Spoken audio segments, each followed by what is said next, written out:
Okay, hi. Can anyone hear me? Good morning.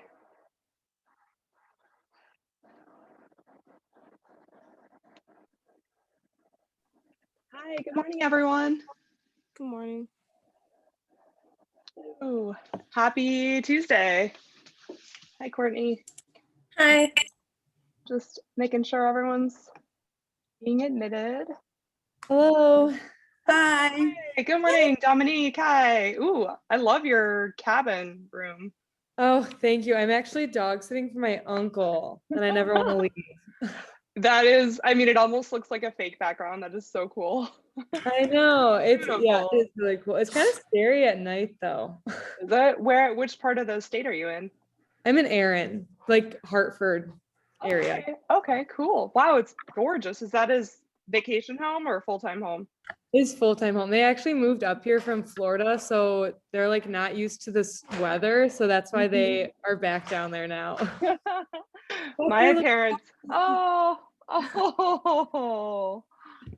so cool. That's awesome. I've never known anyone who had a cabin like that. That's really cool. It's like I'm Lincoln. wearing a hat because I didn't have time to fix my hair, and I have kids, and the mornings are crazy. And so anyway, that's that's my hat explanation. Um, It's cute. Thank you. Hi. Hi. MJ, will you go by MJ? Yeah. Okay, cool. Nice to meet you. Nice meeting you. I'm Marquita.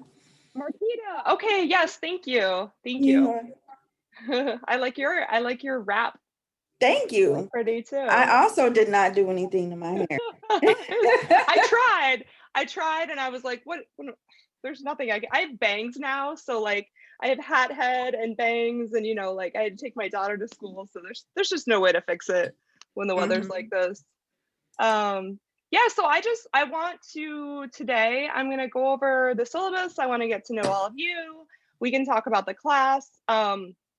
Yeah, I got a bunch of emails last night and I was looking at your responses, everybody, to the survey. And I noticed that from the people that answered it, it looks like about half the class wants to do it asynchronously and half wants to do it synchronously.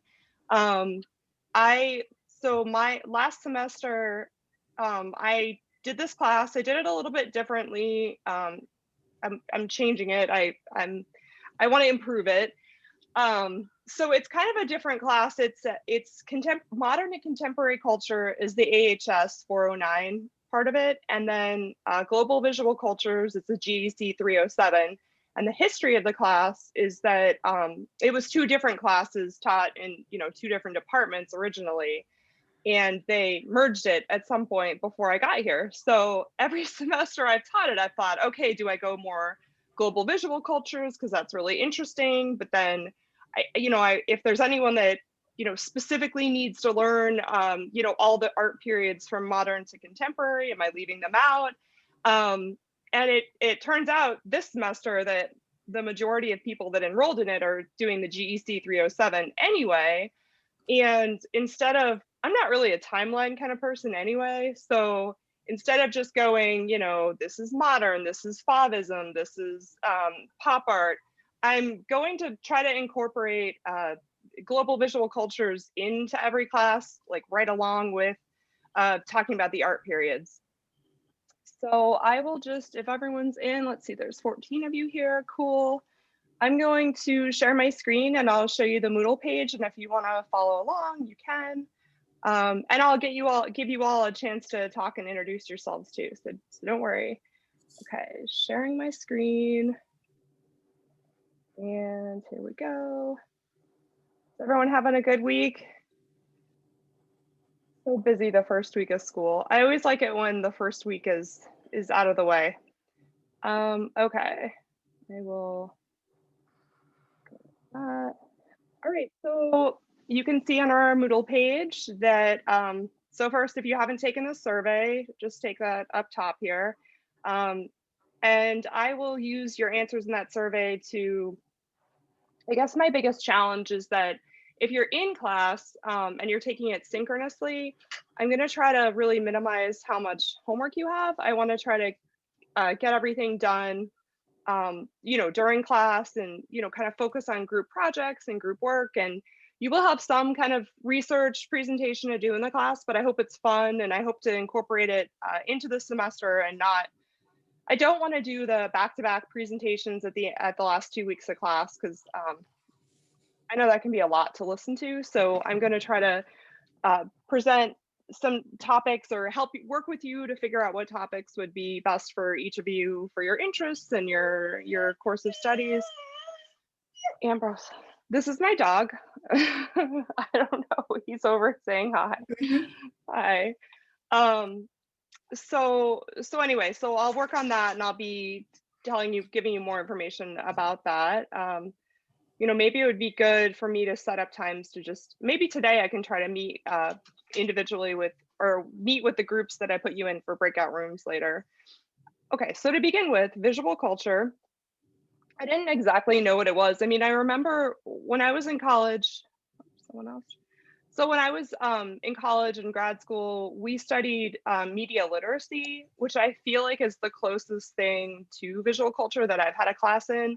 And media literacy was a really interesting and important class, valuable for sure. So basically it was at the time when I was in grad school, which was like 2001 to 2003, it was analyzing all of the commercials and advertisements and media and pop culture. Like, how do you sift through all of that? And literate meaning like you understand it, or you can analyze it more than just being a sucker for what everyone's trying to sell you, or what the media is trying to get you to believe. So, it's analyzing, it's knowing, it's checking sources, it's knowing what to believe, it's being critical of it, it's problem solving. And so visual culture is related to that, but it's basically everything that's visual or images, whether it's, on the screen, or, on a poster. It's Instagram is what you can think of it. It's everything. You're bombarded with images. Some of them are fine art, some of them are, ads and pop culture. So it's all of that, and kind of understanding it and looking at it. So it does incorporate art history, which I always thought it was strange that art history is the terminology you use to talk about art that's happening now, because it's not history yet, but it does fall under that art history umbrella, in that it's contemporary art history. And the other terminology I always thought was kind of problematic was the difference between the term modern, which means like kind of the now, or the what is happening, what is new, what's not old, basically. Although in art, sometimes the term modern art is specifically tied to like the art of the the 50s and the 60s. So, I'm not tied to the fact that we have to use the term modern to describe just that. I mean, it does apply to now too, but contemporary is typically the term we use to talk about art that's like happening now, or that's happened in the last, say, 20 years. So going back to, my definition here, visual culture is a way of studying a work that uses art history, the humanities, sciences, and social sciences. So it's intertwined with everything that a person that we all see in our day-to-day life. Should change that pronoun. It says his, but obviously we want to be more inclusive. So it's advertising, landscape, buildings, photographs, movies, paintings, apparel, which we'll get into. We'll talk about marketing and branding. It's anything within our culture that communicates through a visual means.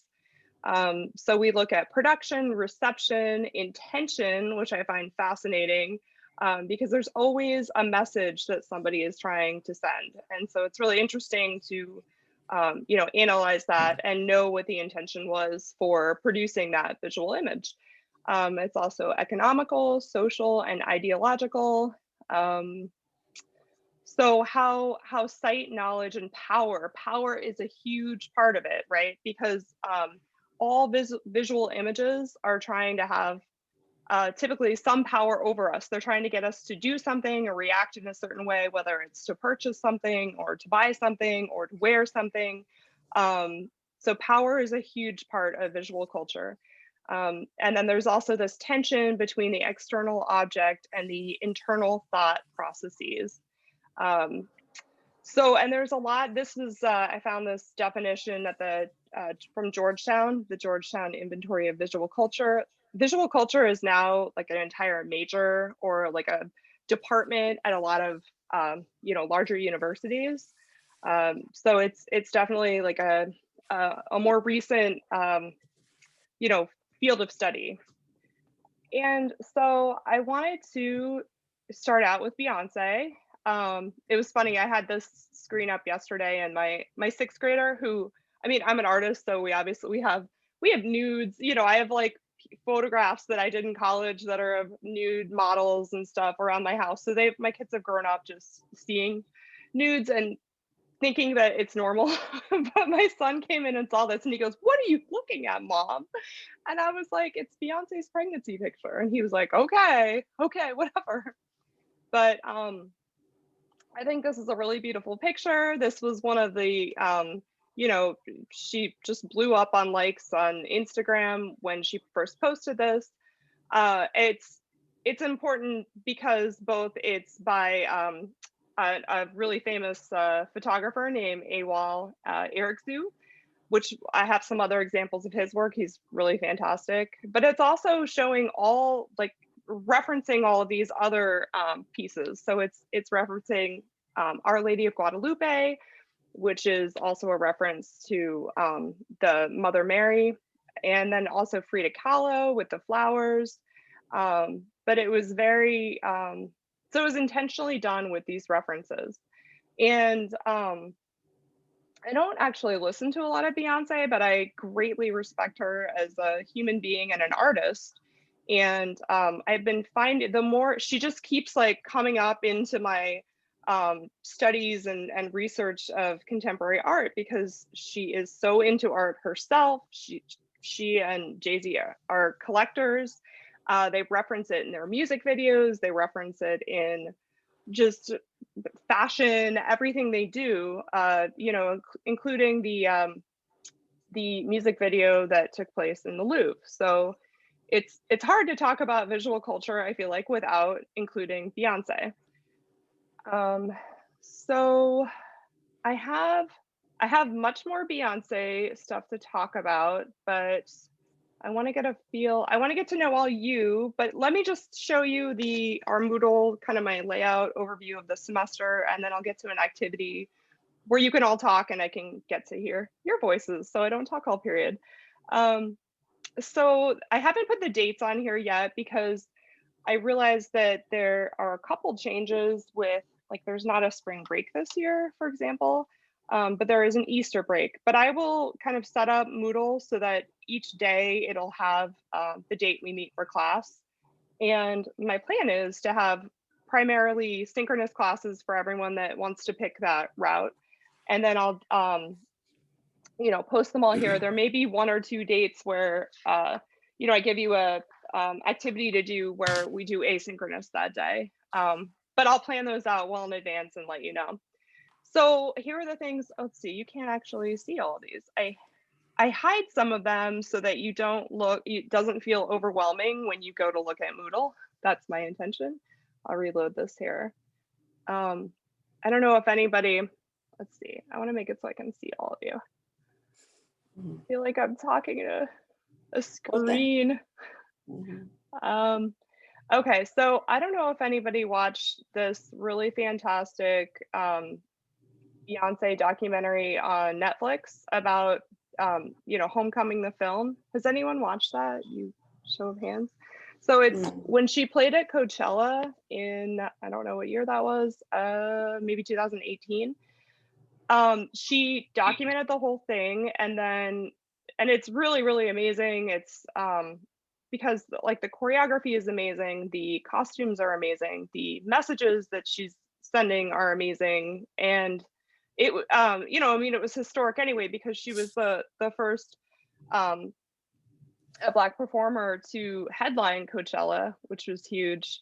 But what's cool about this documentary is that it flips back and forth between the actual performance and her preparing for it, and how she, how she has a hand in designing everything from like the, the logo and the patches that are on the costumes, to the colors, to the choreography, to the songs, to the interaction with the audience. And you realize how much goes into it. This is not just a person who was just, you know, born with all of this talent and the show comes easy. She actually had her twins right before she started preparing for this, and she talks about how she wasn't expecting to get pregnant that soon.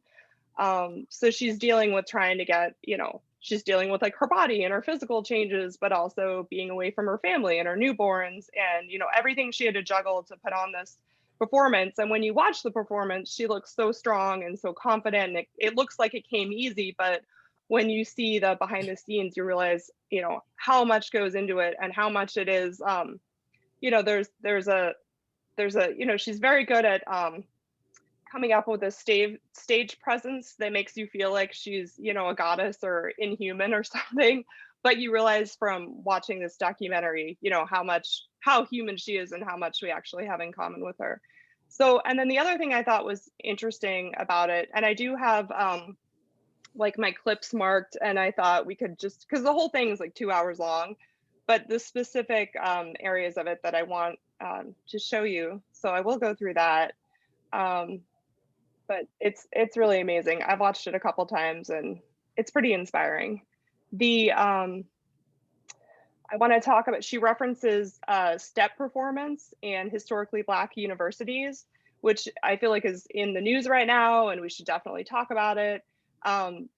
The design on the shirts are referencing AKA, which was the first Black sorority. And they actually had it at I went to a small college called DePauw in Greencastle, Indiana, and it was like 80% Greek. So I'm not necessarily if you watch TV shows and see sororities, they look really, really ridiculous. But I was in one, and my friends were the most down-to-earth people that I know were in my sorority. But we had this AKA was on campus, and I recognize now like how significant that is, that at like a predominantly white college, that there was this strong network of people that did a lot of service activities too for our campus. But it was a small group of people. They didn't have, or women. There was also one for men, but they would always do this call across campus, like something with I don't know, I don't want to do it wrong, but it was to remind them that there were other people looking out for them, and there were other people like them, and that even though our campus was, that we all did things together, that there was this important historic connection that they all had. So it's really interesting, and I do want to talk about like the history and the importance of historically Black universities, because they're really important. This is one of her designed shields, which is pretty cool visually. Here's the sequin version of it that was on one of her costumes. 2018 was the year. But even the colors, the imagery, the iconography, it's all so powerful and all has really great meaning. So I know that some of you have taken art history before and some of you haven't, but basically it's just looking at paintings or looking at art and analyzing and breaking down all of the imagery, the colors, the composition. And so we can do that with something like, Beyonce's shield here. I'm gonna talk about appropriation in art. So it can be both a good thing or a bad thing. If you appropriate someone else's culture, it's obviously really challenging. But you can also appropriate imagery.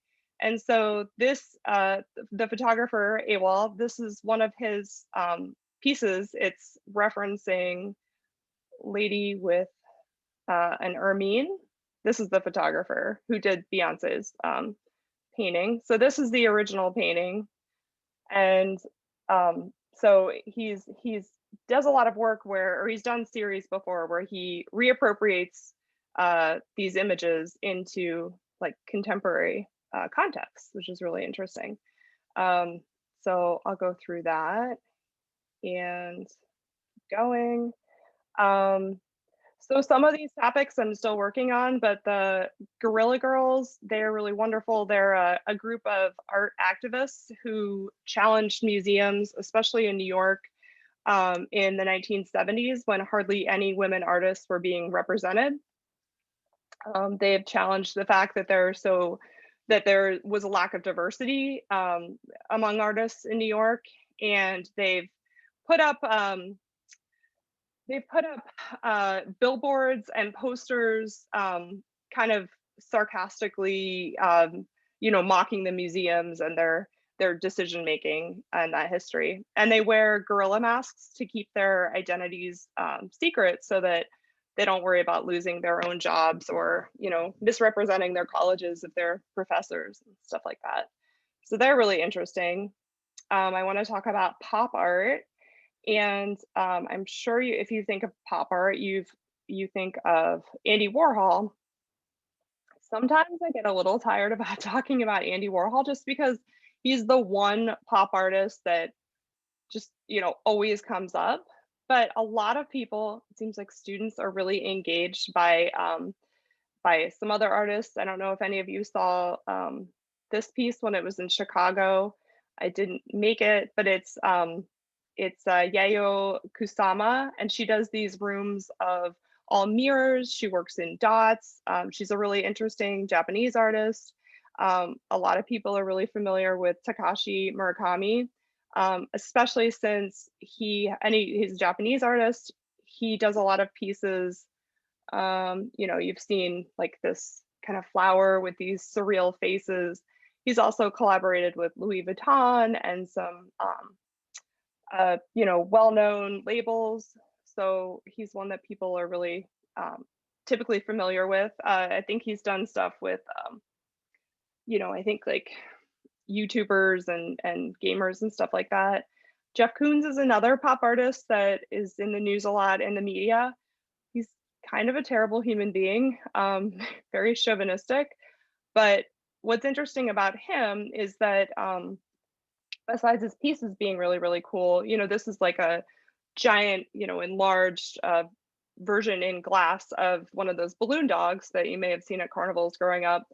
But he's very transparent about the fact that he comes up with the ideas, but then he has a team of artisans and craftspeople actually produce the things. So he doesn't very often anymore actually touch the art or hold a paintbrush to a painting. So he's all about the idea. And that's just an interesting concept anyway, because it's easy to say, well, he's not really making the art, but he's producing it. And there are a lot of artists who work with workshops of people, and that's been going on since the Renaissance. So that'll be kind of an interesting thing to talk about. And pop art it's everywhere, and it references commercials and advertising and objects that are recognizable. Banksy, I'm still working on that one. There's lots of Banksy resources out there. I want to talk about Lady Gaga because I don't know about you, but the national anthem was pretty powerful. Did you guys watch that at the swearing in ceremony? She was amazing.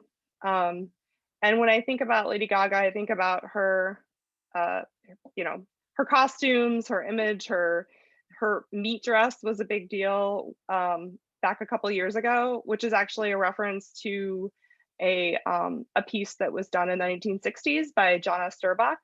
So, and here is Lady Gaga with her meat dress and the 1987 piece that the artist originally did. So again, like you're going to see lots of references that maybe you didn't understand or know that there was an origin to them, but you will after this class. So I want to, appropriation and ethics. They definitely want to talk about ethics in art.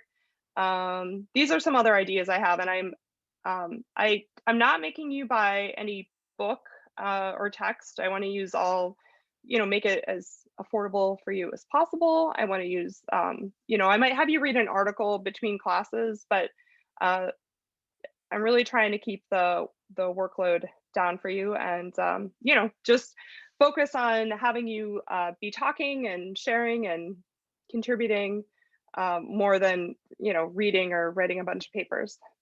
And then humor and art, I think, is thought that would be a good way to kind of wrap up this semester. Again, I'm flexible. As things come up in the news or in the media, I'm gonna probably incorporate them into the class because there's so much happening right now. So, does anyone have any questions so far about my plan for this semester? I have a question. Yeah. So on the IOL, it said to purchase a book, the short story of modern art. Do we need that? Because I You already don't. went and purchased it. It's a helpful book. Sorry, who is saying that? Alexis. Oh, okay. Sorry. It's not Okay. showing, my speaker view is not showing up. So, I mean, it's a very helpful book. What's your major what's your field of study? Media design. Oh, that's actually a good book for you to have. Hopefully it wasn't too expensive, right? Like under $20. It was probably like 30. Okay. Well, Yeah. that's actually a good book for you to have because you will, if you are in the art field, you probably will want to have the reference to the different art periods and the different artists. It's small. It's hopefully it's something that you hold on to. But I don't regret that you bought it. I think it'll be helpful for you. I mean, I have it as well. Last semester, I had everyone buy that one and a second book. And we pretty much used that book every class. I went through each art period and made, asynchronous recordings going through each. But you'll actually like having that. If you're studying art and if that's your field, you probably want to get that book or at least have a good website where you can reference the different movements. Okay. Does that sound good? Yeah, thank you. I did ask I mean, when we had to set up IOL and plan for this class, it was like early last April. It was like end of March, beginning of April. So things were kind of still in flux. And I really spent a lot of the time between, or not last April, sorry, this is spring. It was the beginning of November. So I'm still planning on teaching the class a different way. Does anyone else have questions? Anyone? Okay. Oh, so someone else enter. What else do I want to do? Well, I want to do a breakout room assignment. Has anyone been watching or looking at the Bernie memes? The Bernie Sanders memes? Those make me laugh so hard. I'll show you well, there's lots of good websites. You probably know how to find them better than me. I thought what we could do, I think what I really like about those memes is that I have friends that are on multiple political viewpoints. So the funniest one, well, anyway, I'll come back to that. I'll show you my favorite one later. But the what I like about them is they're not really, I don't feel like they're offending anyone because they're something we can all kind of enjoy and laugh at. It's if you don't know what I'm talking about, I will I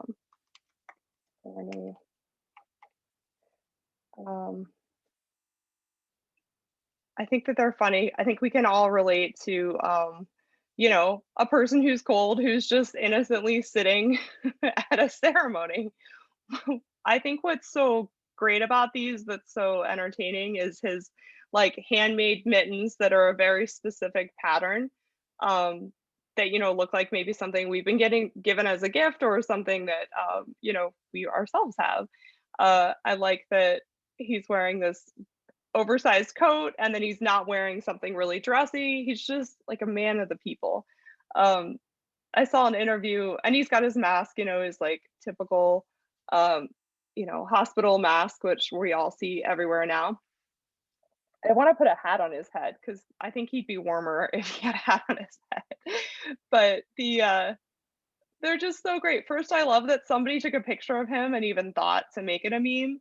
And I love the just crazy out of context places that they are. This Bob Ross one, it cracked me up. Bernie in the painting. And so funny, but could be seen as insulting. This one's so great. Indiana Jones, love it. The ones that are the best, I think the most successful are the ones that are edited, the cleanest, so they actually look like they fit in the image. I won't go through all of them because some of them are maybe not appropriate, but most of them are pretty funny. The ones where it's well, I don't want to end on that one. Here, this one, I am recording this.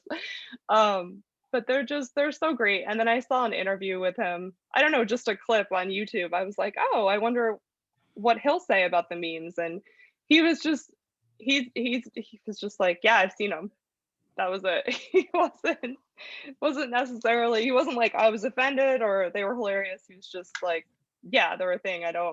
Can we get back to the important stuff that we need to talk about here? So yeah, oh, it's great. He's like, what? I was warm. So what I thought we could do today was I'm gonna randomly put you guys all in a room with a partner that you can get to know. I want you to be able to introduce yourselves. So I'm gonna share this. Sorry, I started to do it. I'm going to share this Google Slides, and you can all take a slide and write down your name, your partner's name, maybe what you're both studying or interested in, and then your either your favorite Bernie meme or your favorite meme, or if you have two memes, you can do that too. Let me just do this. Okay, I'll finish this. I'll put you in your breakout rooms, and then and I'll drop in and say hi to everybody so we can all have some like face-to-face time and conversation, and then I will we'll present them. So as soon as I'll put you in breakout rooms, you guys can start introducing each other and talking, and then I'll put a link to that Google Share at the top of our page for today. Sound good? Okay, now I have to remember how to do breakout rooms. Let's see. The stress of having to run the show. Okay, breakout rooms. It's always so easier when someone else does it. Yeah, I think I got it. That would be lost. No, it's good. It's all, it's all, you could do it. You could do it. No, thank you for that vote of confidence. Because I am an in-person learner. So this online, I feel so overwhelmed. We'll help you. Don't worry. You know what? Think about all of the good skills you're learning though, because seriously, I don't know if you told me, I remember even before the pandemic started, like the summer before the pandemic started, one of my colleagues suggested that we do a Zoom meet. And I was nervous. I was like, what? I mean, I know that's a thing, and I know they went over in one of my trainings, but I don't totally know. Okay, why aren't breakout rooms working? All right, I'm gonna stop sharing my screen, I guess, for one thing, so you don't see me fiddling all over. And okay. Oh, okay. It was on my home screen. Sorry, everybody. Okay, so how many are there of you? There are 16, so I'll make 8 breakout rooms, not 18. Okay, open all rooms. Okay, thank you all for your patience. I already love you. Okay, so I opened up the rooms and then I will share this.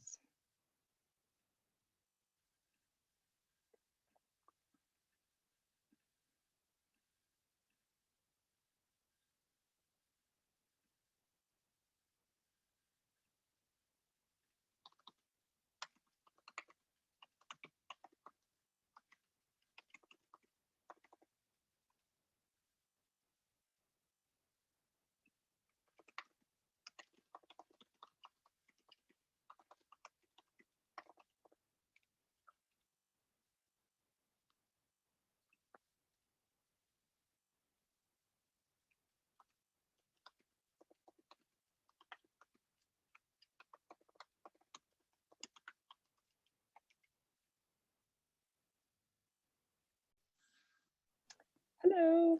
Hey there. Hi. I think we're actually an odd number of students because I don't have anybody in my room, Oh, which I'm is so sorry. no, that's Okay. totally Oh, fine. you know what? Because I was in the 16. Okay, I will.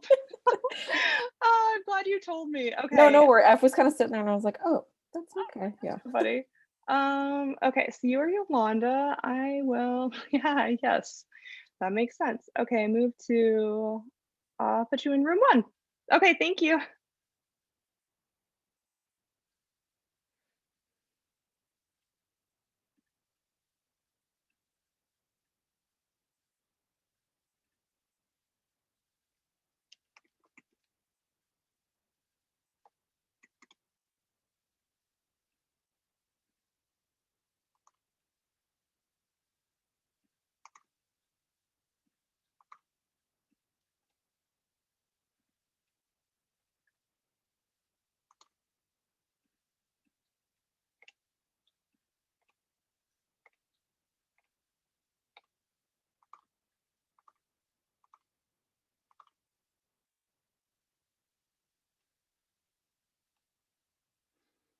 Okay, share.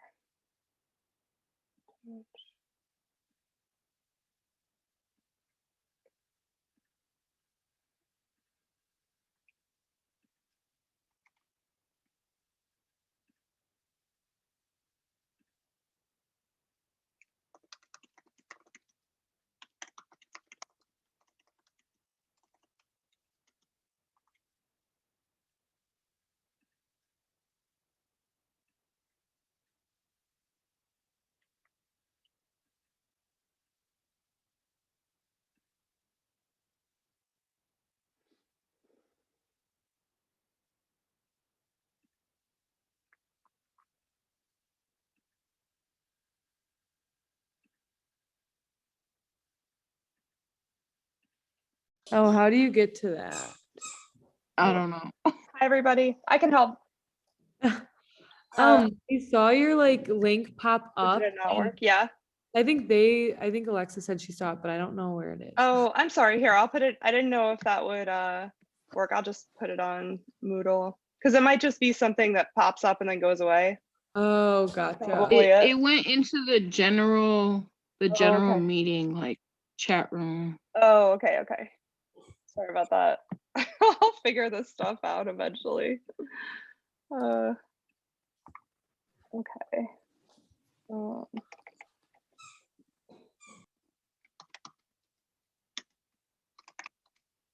okay. I really do like that Beyonce picture. I like totally forgot about it. It's been so long since I've seen it. I know, because because her first kid, Ivy Blue, right? Her first kid is like 10 or 12 or something, right? Mhm. Yeah. Oh, that's so crazy. I know. Okay, it's at the bottom. It's like right under her picture, if I did it right. Yep. I see it. Okay, cool. All right, I'll broadcast that message. So what are you all studying? I'm studying nursing. So Oh, this you is my last semester. Yeah. Your last semester, you said? Yeah. Well, congrats. That's exciting. Thank you. Yeah, You I'm know- excited. You know where you'll work or get a job? I actually just got an offer to be a labor. Sorry, he's like squeaking That's his truck. okay. Sorry. To be a labor and delivery nurse extern at Freighter. So I don't start that till March, but my internship is also labor and delivery. So it'll be a lot of mom and baby this semester. That's really cool. That's really cool. I'm Oh, they'll excited. love you. I loved my I have 2 kids and I just loved my nurse so much. Oh, I gotta go into room 5 to give them help. I'll be back to say hi to Alexis and Yolanda too. Okay. Hi. Hi, I'm Hello. sorry. You're probably asking about the link. Yeah. Mhm. Okay, so I didn't realize that broadcasting it would make it disappear. So I put it under the Beyonce picture on Moodle. Cool. Sorry about that. And I'm coming to all the break rooms to say hi to everybody anyway. So I'll say hi to you. Elizabeth, I'll start with you. What are you studying? I'm studying social work. Oh, nice.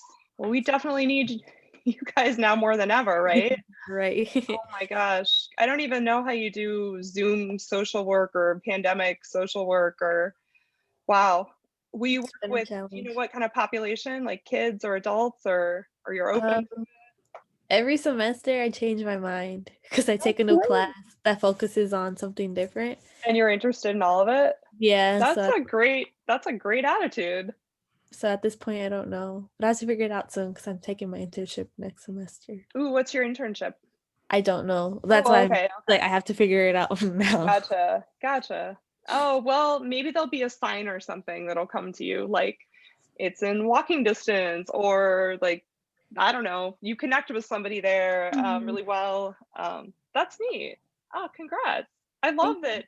I love these functional jobs. I mean, I don't regret my art degree, and I'm happy I get to teach, but I think that's really cool that you have like a, you know, a clear path. Yeah, and I Admire like you. what I like about social work is that like you said, like there's different populations I can work with, so there's always Mhm. something to do. If I don't like one population, I could always work with another one. Right. Like if Mm. it's not a good fit. And then also, I mean, you'll always have that degree. So it's not like if you interview someplace, they're going to say, "Oh, why are you switching fields?" It'll be like, "No, you're just, you know, trying a different aspect of social work." Well, that's great. Do you think you'll stay around here? Probably close to Good. my family. Oh, cool. I always like hearing when people are staying because Milwaukee needs good people. Right. That's great. And Marquita, do you go by MJ or Marquita? I go by both. Oh, okay. Cool. Yeah, I just signed in to a lot of classes You and sign, yeah. Right. I So just signed in as MJ because Marquita's a long name. it's very pretty. Thank you. And what are you studying? I'm in a nursing degree, a nursing You are. department. Yeah. I thought it might be art because I see a piece of art on your fridge. The You know woman with what? the gold hair. You know, I would you know what? Can we take a quick minute? Yeah, let's do it. Okay. So I'm on a boot. I had Achilles tendon surgery. So Oh, yes, probably that's it's right. because I'm on a boot. You probably know because then you get my accommodation. Yes. Yeah, I did. Yeah. So I'm gonna show you because I love art, but I've never Yeah. like understood as far as the classroom. Uh-huh. I'm like, what? Huh? I just know it calls me. I see things and it really Yeah. strikes me. And it's like, I could just look at it forever, right? Yeah. So this is a card that I received. Oh, that's cool. I didn't know that there were words in it. I love that. Yeah. And it's like beautiful, being you, lovely, happy. And I just love it. Yeah. I'm in love with different artwork. I'm walking you through my house. Yeah. Are you Jen, show she's me. taking Show us me. So I bought this piece. I love that. I bought What this is the 30 years medium? ago. I Is went it to a show and I was just stuck on it. 30 years. Oh, wow. Yeah. Wow. What's the medium? Do you know? This is actually on canvas. Okay. Is it paint? And Is it acrylic? I couldn't tell you, and I don't remember anymore because it's been that long. Yeah, I bet But it I is. can tell you Oh, when I great. bought it, the Cosby's was on, and when you would come through their front door, when they were pan through, they had this one too. No way. And it ended up being it ended up being in court because they were like, okay, you didn't get permission to use that. Oh, So wow. when she finally delivered it to me, she says, it's actually worth more now because it was like in a controversy. And Oh, isn't that's that something? fascinating. And I'm this is a gonna look that local, up. yeah, this is a local artist. Ooh. One is Oh, called wow. Big. I know the name of this one is called Big Eyes. Wow. And that's pencil, right? Graphite pencil? Yes, yeah. That's fantastic. And I was at another local, the Black artist here in Uh-huh. Milwaukee, the Black artist group here in Milwaukee, and I was at Oh, one. I didn't know there was one. And I fell in love with this. You know, right there on 6th and North Avenue. That Okay. Oh, yeah, yeah. and stuff. That's their building. Oh, I'm gonna But look they them up. were I'm at writing it down. They were at their president's home. He has a home in Brewers Hill, and it was Uh-huh. gorgeous. and he had Oh. art everywhere. So it became like a gallery that day, a gallery night, Oh. weekend. And I just got stuck on this one and I just couldn't walk away from it. Oh, And I love that. the way I came back and I bought it, I didn't know anything about this artist, but when I took it to be framed over on Walnut, Uh-huh. what is that, Sixth and Walnut? It's a gallery over there, and they do frame Okay. everything. Um, the guys, he's like, oh, I haven't seen him in a while. He knew his name and he knew him, the artist, and he said, I haven't seen him in a while. What's he up to? And I'm like, I don't know who the artist is. I know that he was part of that group, and I just bought his painting. I didn't even think to ask to meet the artist. Oh, wow. Yeah, I know. That's why, hey, that's why when you guys make work, make sure you sign it because it's really hard to find, you know, even if it's just signing the back of it. This one here, one more. Yeah, It's just stuff that catches me. I love that. That looks like an old French painting. It looks like it's probably a Yeah. photograph, right? I found that in this frame that I just showed you at Marshall Fields, and I have never changed it out because I just was in love with that. Oh, yeah, that's cool. Wow. I love your pieces. I love that you have original art. I always say that Elizabeth, if you collect or if you have art at all, if you go to the student art fairs at Alverno and then or other colleges, that's a really good way to get started on collecting art too, because the stuff's affordable and you're supporting students that need it. Ooh, I love. And Frida of course, Kahlo. I got Frida here. That's beautiful. Oh, I just watched her film all over again. Elizabeth, I didn't visit with you enough, but I'm gonna go to room 7 because they're asking for help. So But I wait a will minute. be But back. tell us what are we doing though? I'm sorry. Okay, I'm sorry. So I just wanted you to I just want everyone to talk and kind of introduce themselves. And so We answer questions on the slide, correct? yeah, you can just answer the questions on the slide and just kind of make a slide that talks about the both of you, just to get everyone talking. Okay. I just had a question. It says like the origin and history of memes. Do we have to Oh. like answer that or just? You know what? You don't. I mean, I just thought it'd be interesting if you just Googled it and in your from your perspective where you thought they came from. Okay, cool. Okay. All right. Thanks. Hi. Sorry it took me so long, Karen. Oh, it's okay. Sorry about that. I was talking to some chatty people and I didn't want to interrupt. I was trying to find a break. Oh, it's okay. So you sent the link earlier, but we couldn't get into it. Yeah, sorry about that. I know it disappeared. I'm still new to this. I put it under the Beyonce photo on Moodle. Oh, okay. Let me Yeah, try refresh. it. There. Let me refresh because I was checking. Oh, okay. Is it like on the first, like the pregnant picture? Yeah, under that one.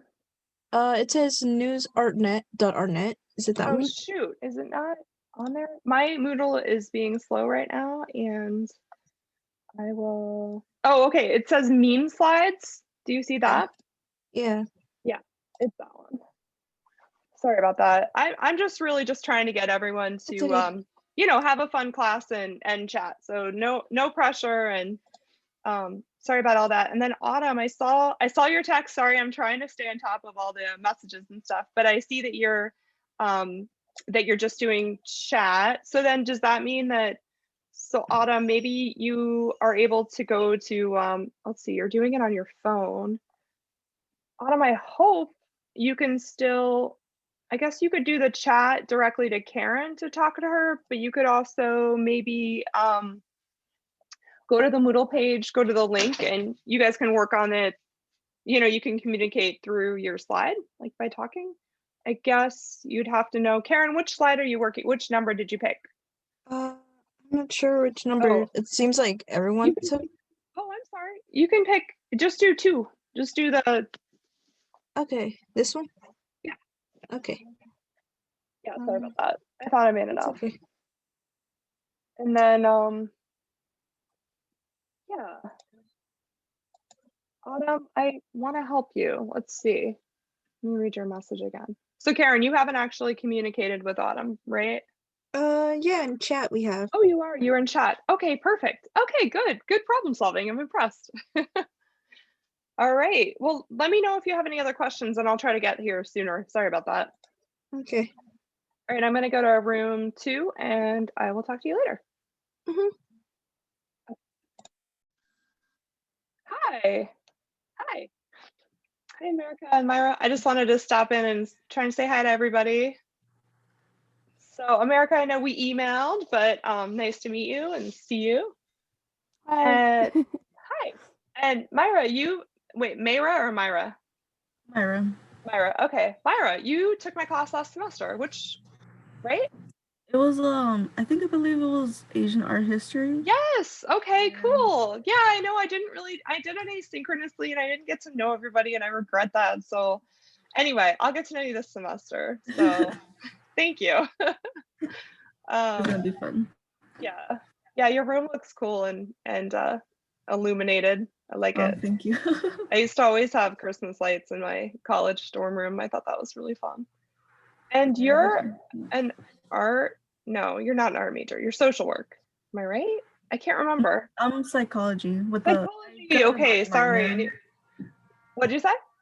I decided to have an art minor, I think, Oh, beginning of this year. Yeah. excellent. Oh, that's fantastic. We have such good art classes. We have such great teachers. Honestly, yeah, they've been fun so far. I love them. Which one are you taking this semester? Do you have one? I'm taking printmaking with this Dara? Dara, yeah.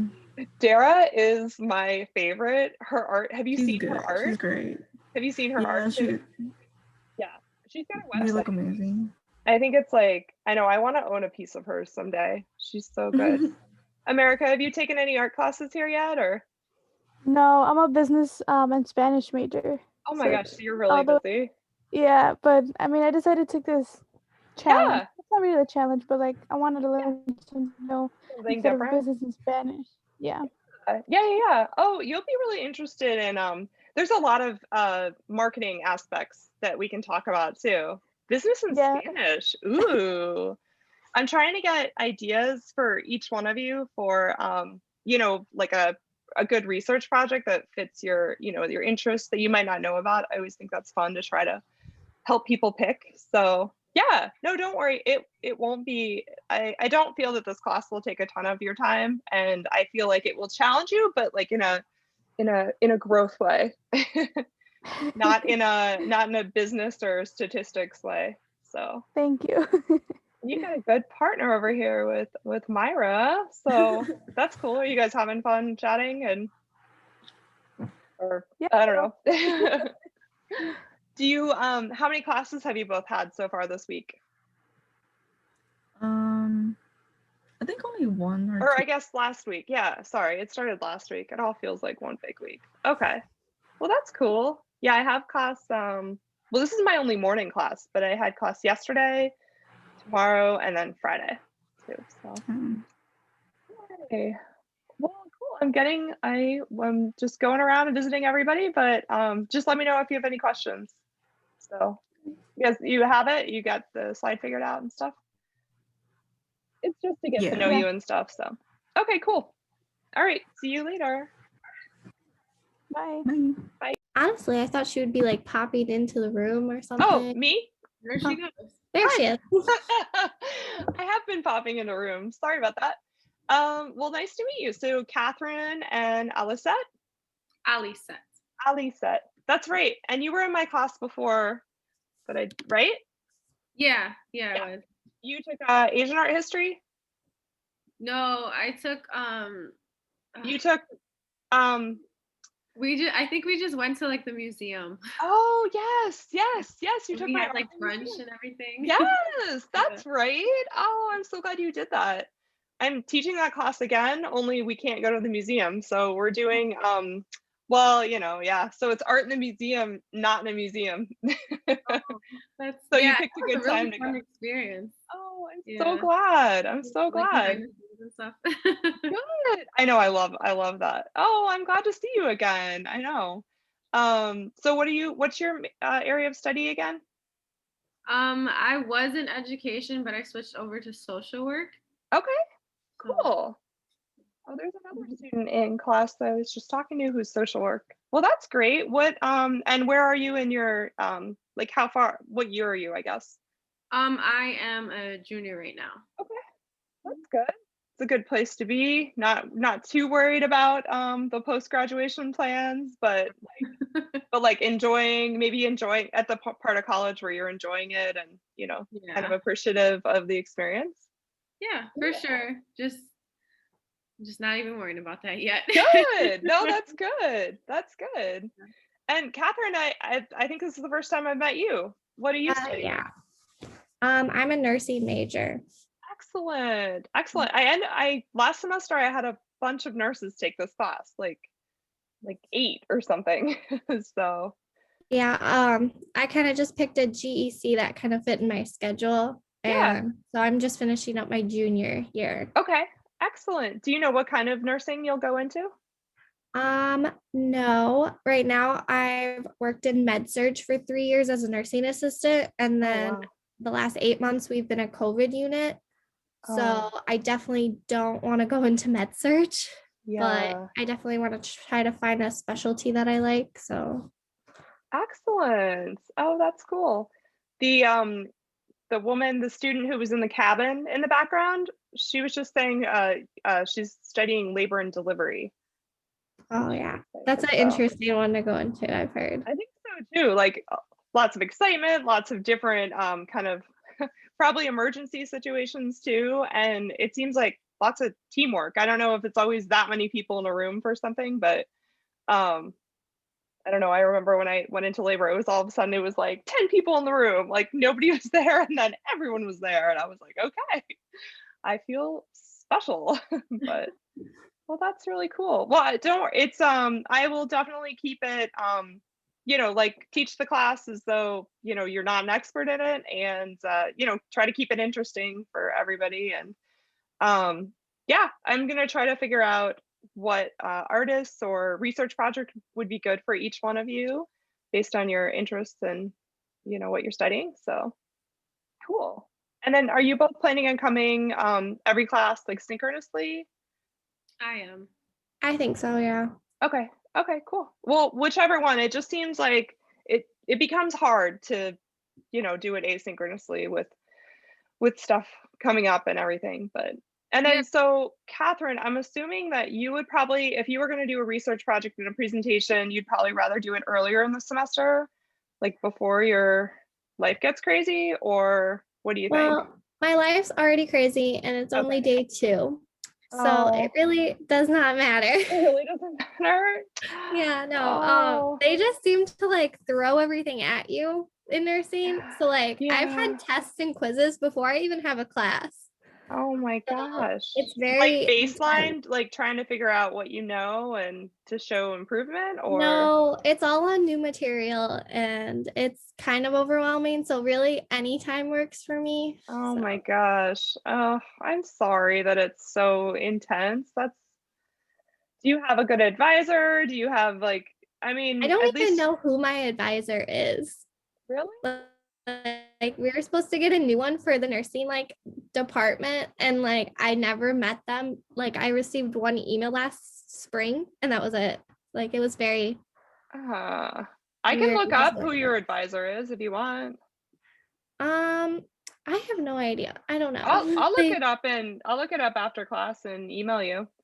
okay, It that would helps. be helpful. Thank you. Sure. Yeah, no problem. Oh, well, hang in there. It's all We're gonna all be worth really it. surviving. Yeah, you'll get a job right away when you graduate with, you know, a degree like nursing. That's great. It's a little Yeah. harder with art for me, but that's awesome. Well, I mean, and the world needs you now more than ever. So healthcare is a really good field to be in. Did you get to get your COVID shot yet? I've been trying to book it because I was holding off because I wanted to see how other people reacted to it. Mm-hmm. And most people have had like mild symptoms with it, especially Mhm. like the second shot. Mm-hmm. And so now that they're vaccinating 65 and older, it's a little harder to book. So Okay. I've been looking into that. Okay. Yeah. And then they Does say it- you should like plan not to work or do anything like for the 2 days after you get it. And so like, Oh, I'm like, wow. that's impossible. Yeah, seriously. Jeez. Yeah. I don't know how you do that. Oh, I didn't hear all that. Well, good luck. Don't worry, this class will be great. Hopefully it helps you kind of I don't know, relax or de-stress or laugh maybe. I don't know. I hope. I always try to make it funny if I can. So, well, how's your slide going? Are you guys getting to know each other and stuff or? Yeah, I think we're getting it, right? Yeah. Oh, I'm sure. I'm sure it's wonderful. I'm looking forward to hearing about them. Oh, I can see. Which slide number are you working on? 4. Okay. Oh, nice. Oh, BoJack's Horseman. Okay, cool. Well, all right. I'm gonna keep going to visit everybody else. It'll be funny if I go into someone else's room and they go, I thought she was gonna come say hi or something. No, it's fine. Okay, cool. Well, I'll talk to you guys again later. Thank you. Mhm. Hey. Hi. Hey. Let's see. So we've got Courtney and oh, I can see Courtney's screen because you're sharing it. Who's the other Yeah. person in this room? Okay. That looks good. You guys have a very engaging, I feel like I'm being sucked into the vortex of Bernie. I love those memes. They're so great. I feel like they're giving society like something common to like enjoy together, you know? Yeah. So hi Kiara. How Hi. how are you? Have we had class before? Yeah. Oh, okay, good. Which class was it last semester or? I think 2 semesters ago. Oh, okay. What did you have with me? Asian art history. Oh, excellent. So pre-COVID? Yep. Oh, We were in person and we went to the I forgot what it was. It was an outside exhibit though. Oh, the botanical garden, the China Lake. Yes. Oh, China Lakes. cool. You probably went to the last one before COVID because they didn't. Yep. Obviously, yeah. Oh, good. Well, yeah. I'm glad you guys. Doesn't it make you just appreciate everything that happened before before everything got shut down? I miss going to Definitely. museums so much. I miss when I have a free day and I'm like, oh, I could go do something. Oh, wait, like I don't think there's just not that much to go do. And then if there is, it's like yeah, you could go ice skating or skiing, but it's also expensive, you know? It's hard. And yeah, you could take a walk, but you know, okay.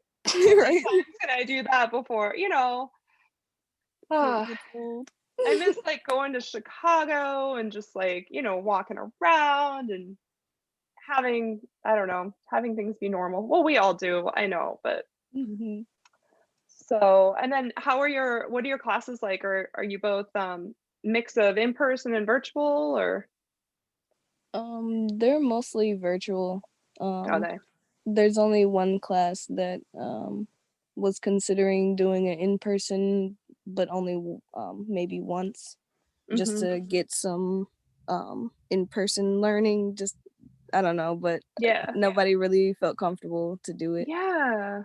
Oh, yeah, I know. Well, I figured, I mean, I stayed virtual because, I mean, there's just, I mean, I get emails every time someone either has COVID or has been exposed to COVID or whatever, you know, so that we don't let them come to the classroom. And I've already gotten one and we've only been in school, you know, I've already gotten the email. We've only been in school a couple days. So, and last semester, it just seemed like every week, just like this person can't come to class. And so I just thought I'd be, you know, helping people virtually, helping people in person, and then also limiting my classroom to only 8 people per session. Like, how do you teach, you know, how do I get all the classes in if I'm doing it like that, you know? So I haven't been back to campus. I haven't been on campus since like February last year. It's been a year. Like I haven't even been there. I don't even know what is in my art locker thing. I mean, it's pretty empty there. I bet. It's very sad, yeah. Like Yeah. it's so sad, like, cause I work in the library and I remember like pre-COVID when there used to be like 10 people in there at all times, and now it's Yeah. just like you'll be lucky if you get like a roll of tumbleweed. Like Aw. it's just like so dead and quiet, and yeah. No, I fun. know. I know. It's crazy. It's like, yeah, well, I have two kids, and my son, my sixth grader, so he's never been into his middle school. This, you know, because he's sixth grade. So he's doing all virtual. My daughter is in eighth grade, and she was doing all virtual, but she was going crazy. So we just decided to let her go in person, and she just went back yesterday. And I've never seen someone so happy to go to school. Like she's like getting herself up, and she's like showering again, and you know, without me forcing her to. And like it's so nice to see her out of her PJs. And you know, it's hard. An eighth grade girl, it's like hard. Life is hard anyway with all the big changes going on, and then knowing you're going to go into middle or high school. And so yeah, she's happy. She's got a whole bag of masks, and I don't know. What can you do? Like I don't. So I've got one less person in my house now, which is nice. My husband works from home too, so it's a lot of people, a lot of people around all the time. All the right. time. I know. Like there's never a time where there's nobody home anymore. It's fine. It's fine. I've lived in way smaller places than this, so I'm thankful that if it was ever going to happen at a time in my life, it happens at a time where we lived somewhere where we had more than one bathroom, because I think that would be a little bit rough. The things you don't think about. It is. It's like I am very appreciative that I have like doors and more than one room to be in. And I remember I lived in New York for grad school, and I had a studio apartment, which is basically like one big bedroom with like a roommate. And we had one bathroom, and then it was, you know, like in a big apartment building.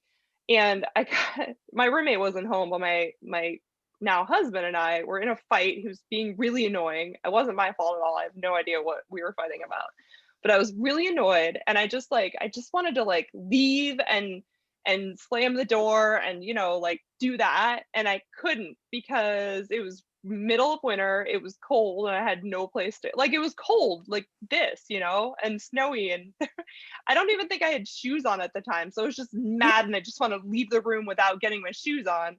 And so I just like went to the bathroom and shut the door. And I was like, all right, well, now I'm just in a bathroom. So this is annoying. This does not make the impact I was trying to make. I don't run away and shut the door very often, but me at 21, I was annoyed, and I just wanted to get away. And I'm so glad that that's not the situation. Like that studio apartment is where I have to be doing everything from. But, you know, so anyway, well, oh, what slide are you working? Oh, you're doing this one. That's right. Okay, this is good. I like your Woody one. This is awesome. Very funny. Oh, you guys are great. And then did I already ask you what your fields of study are? I can't remember. Courtney, what are you studying? English. Oh, I do not. There are not a lot of how many people are in your class? Would you like your year? Honestly, I keep finding more people that like come out of like the depths, like they're just Good. and suddenly they're in my class, and they're just like, oh, I'm an English major, I've been here for as long as you have. And I'm like, okay, but I want to say, yeah, there's not very many of us, so I want to say I know, oh gosh, like as of now I don't know, but I know I used to be able to name like 12 Yeah. 15 people, like solid people who I would always see. So, but now since I'm a senior, I don't know any of the like little fish that are swimming around in the English major department. So, yeah, I don't actually know. We're just small though. Yeah. No, that's great. Well, I really learned how to write very well in college, and I feel like it's been one of my greatest, gifts. Um, and I married an English major, which was great. So I always had somebody around. My first roommate was English, and so I always had people to help me edit my papers, which was nice. That's awesome. Yeah. Yeah, English is so important. Both of my kids are really good at math and science, which were not my easiest fields of study. But I always tell them it's really important that you know how to write. And if you don't know how to write, that's okay, but you have to improve because you're going to have to do that for every kind of job. So it's super important. So good job. And you're also creative arts in practice? Yeah. What does that mean? I should know, but. So creative arts in practice is like your entrepreneurial arts degree. So Okay. Okay. You take a track of art. I'm in performance art, so I do a lot of dance and acting. Ooh. Those are my tracks, but there's also like visual art and creative writing track. There's another one too. All forms of art. And basically you take art classes and you also take business classes so that you learn how to market and sell your art and how to finance as an artist. Honestly, like I don't even plan I plan on acting and dancing when I get out of college, but my main like goal is to go to graduate school for library science. And Nice. honestly, just even going to like the business classes and stuff and like learning about how to market art, it's taught me so much about like managing in general and like managing like your finances once you get out of college. Like it's so good. But yeah. Which class? Who teaches that? The class that you're talking about, or is it just the variety of classes as a whole is teaching you all of that? Yeah, the variety of classes as a whole, but the one that like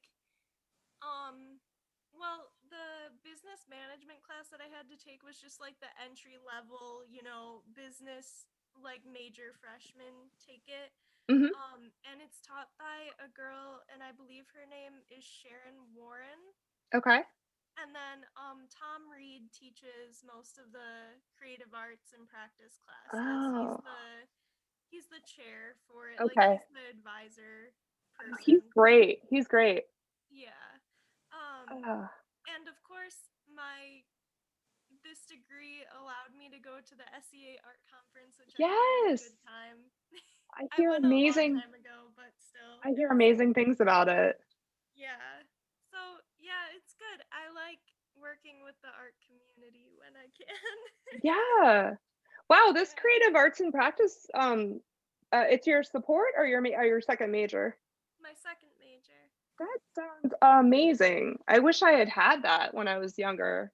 That's very, very cool. And yeah, the finances stuff, I mean, that is hard to learn. I mean, if a lot of colleges didn't used to teach that. I don't know if that's common or not, but that's huge, I mean, if you figure out money management as a younger person, you'll set your whole life up for success. That's fantastic. Yeah, so yeah, it was just teaching, it was more focused, when you're an artist and you're fully like in your work and stuff. It was teaching you like how to apply for different positions, how to work with like freelance opportunities, all kinds of things. Yeah. Also, that coding class about killed me. Oh my gosh, that class was I didn't finish it. I stopped going. I just want you to know I took this class because you're teaching it and we struggled in coding together. So Oh, thank you. that's why I chose it for my elective. 'cause I was like, Oh, I love that. yeah. Okay, did you finish that class? Yeah, I did. I don't know how, but I did. Oh my gosh. That homework and stuff, I could not even, I mean, I got my kids to help me on part of it. It was too, I could have done it if I had nothing else in life to do, but Yeah. I'm really impressed.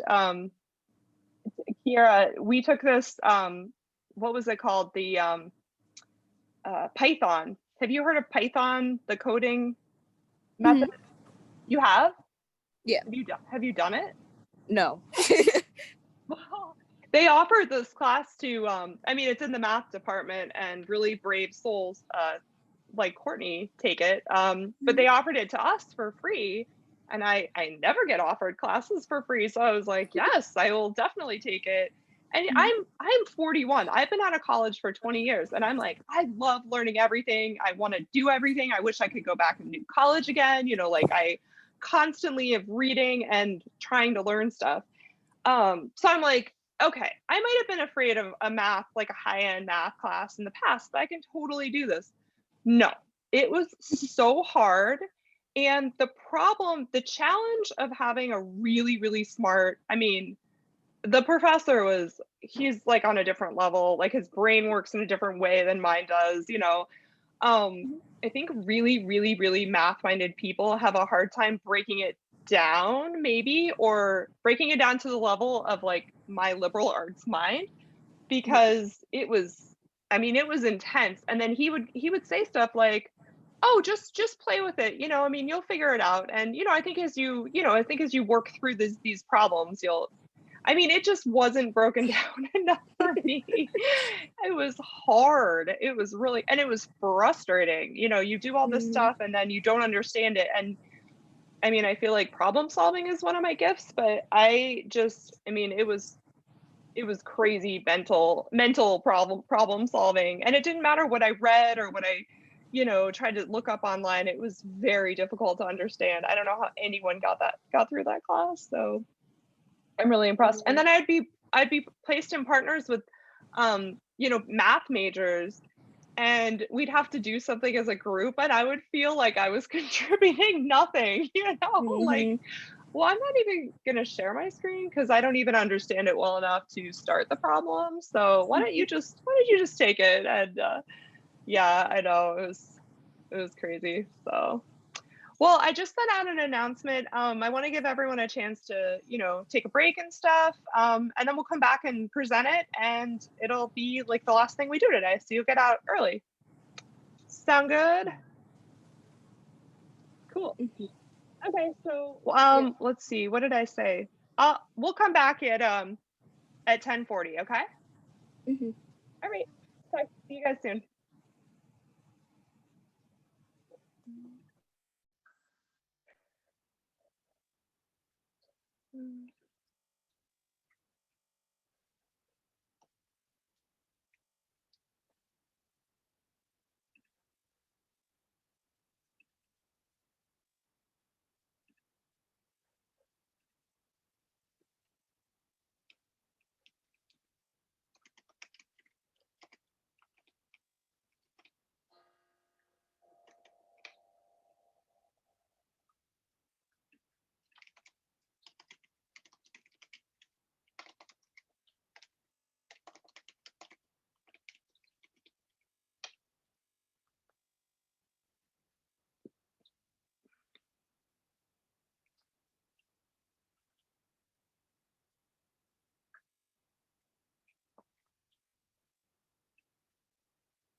Hi, we were looking for you. Sorry. Yeah, I've been visiting all the rooms. So how are you doing?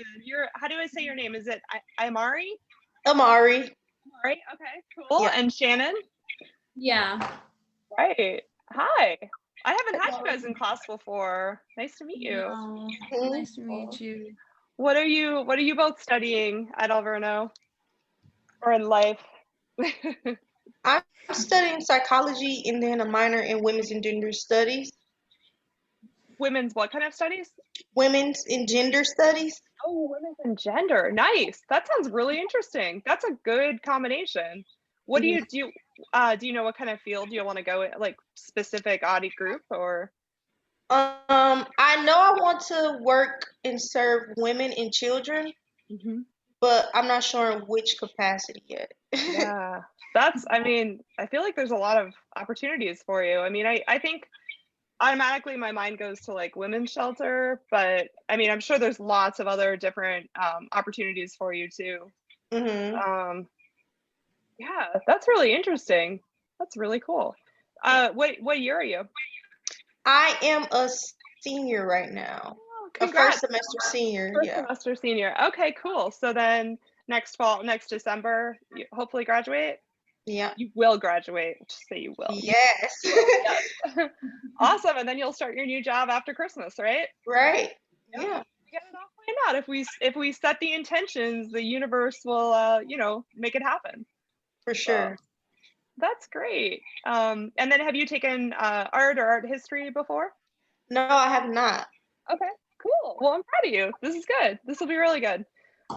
Yeah, because I mean, this is a good, it's easier. I feel like it's easier to talk about artists who are like still alive and stuff that's happening now, because you can actually read interviews and, listen to them talking about themselves and their art. So this is my favorite kind of art history is contemporary art, modern art, because I feel like we can relate to them the most versus older art where life and society were really different.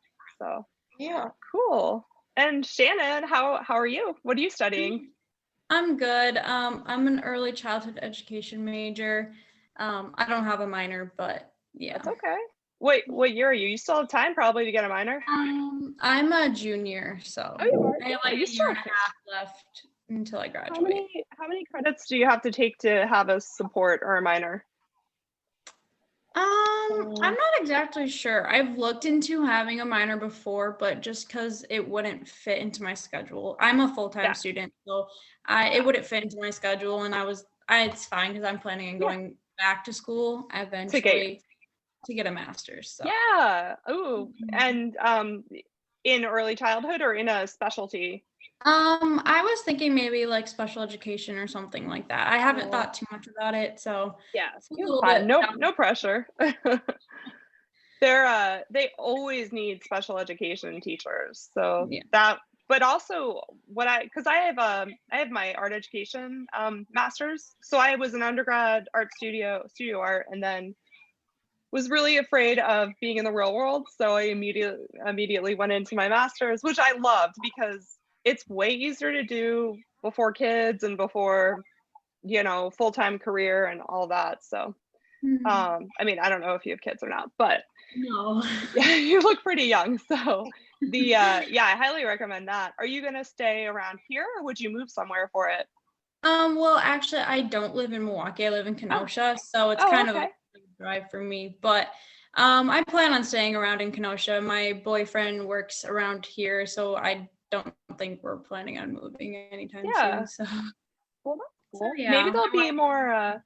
Maybe there'll be what I'm hoping for. I mean, I know that learning in person is better, but just from a flexibility standpoint, I'm hoping that post-COVID, even that graduate programs or more colleges will offer you opportunities to do some, virtual stuff too. Because then, I don't know. I have a dream of getting PhD or something in Chicago, but I don't want to drive down to Chicago every day. And so I don't know. I'm always thinking about that, but yeah, I mean, it's nice to have all of my classes virtual right now, just because I don't have to make the drive. I've done it before my sophomore semester. I did that and it wasn't horrible, but for 1 or 2 classes, I would just prefer just to well, it takes up a chunk of your day too when you can get other stuff done.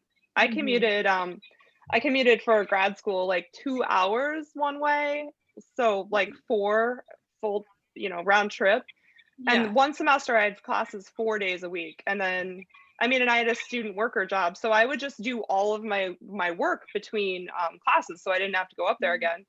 And I worked Yeah. for a professor. He was writing a book, and he was like, "You are the hardest working. You just," and I was like, "Okay, but I want to get it all done in 3 days and not come back." He was like, "Yeah, you just do stuff right away," and I'm like, "Yeah, I know, because I have a 2-hour commute." I didn't tell him that, but I was like, "Yeah, I'm really hardworking. Yes."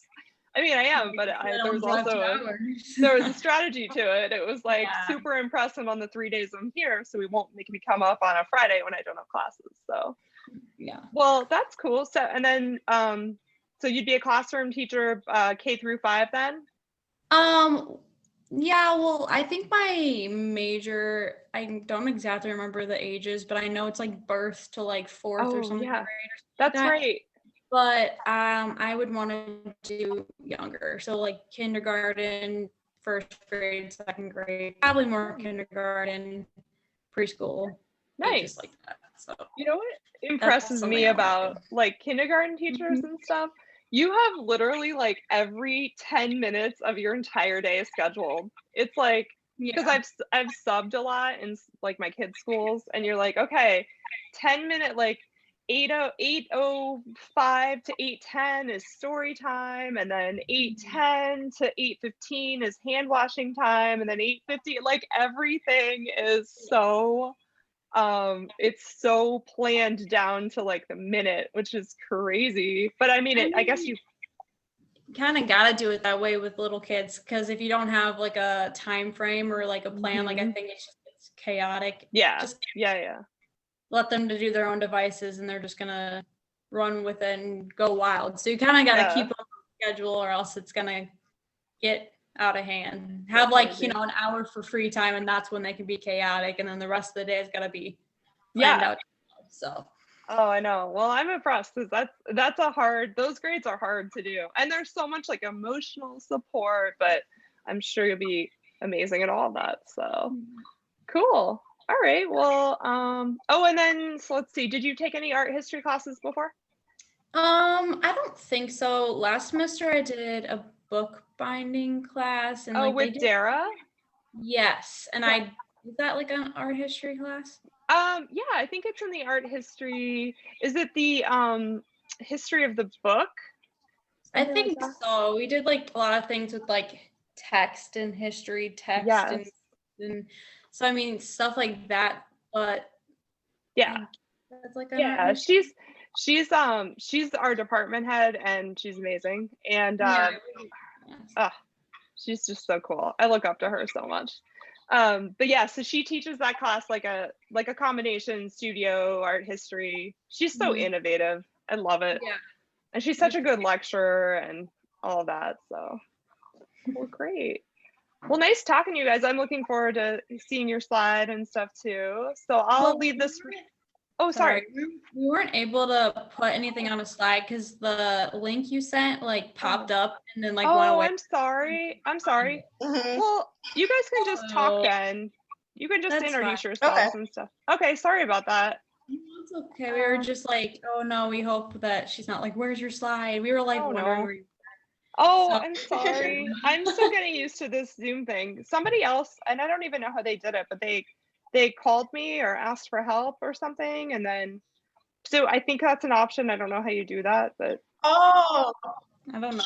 Yeah, at the bottom there's an option you can click. It says ask for help. I see it. Yeah, I guess we didn't think of that. We put it in the chat and we were like, oh maybe she'll sorry, I've been in rooms, so I didn't look at the chat. It's a lot to keep track of. It's a lot to navigate. People who are good at this are like really good at multiple juggling. Well, cool. All right. Well, I'll come back together, and we'll you can talk, and you know, it's fine. I just wanted I wanted to get to know everybody. I want to, you know, as I'm building the class, I just kind of want to get to know you guys and, you know, what you want, so that I give you a class that you think is interesting. So cool. All right. Well, nice chatting with you both, and see you in a second. All right. Bye. Thank you. Bye. Hi, everybody. Let's see, breakout rooms. Hi. Okay. Awesome. Did anyone, oh, and I'm sorry I didn't see the chat. I know a couple people wrote questions for me. I'm gonna open that back up.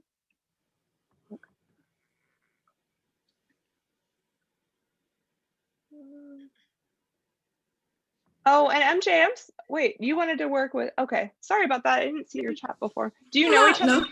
Do you know Dominique? Yeah, I do. Oh, cool.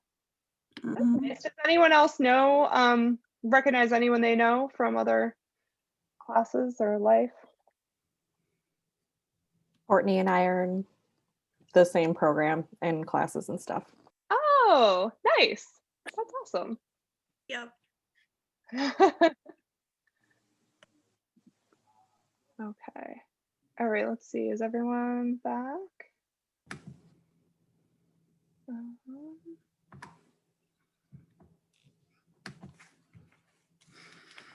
Okay, I'm just waiting for everyone to come. Okay, cool. All right, everyone's back. Thank you.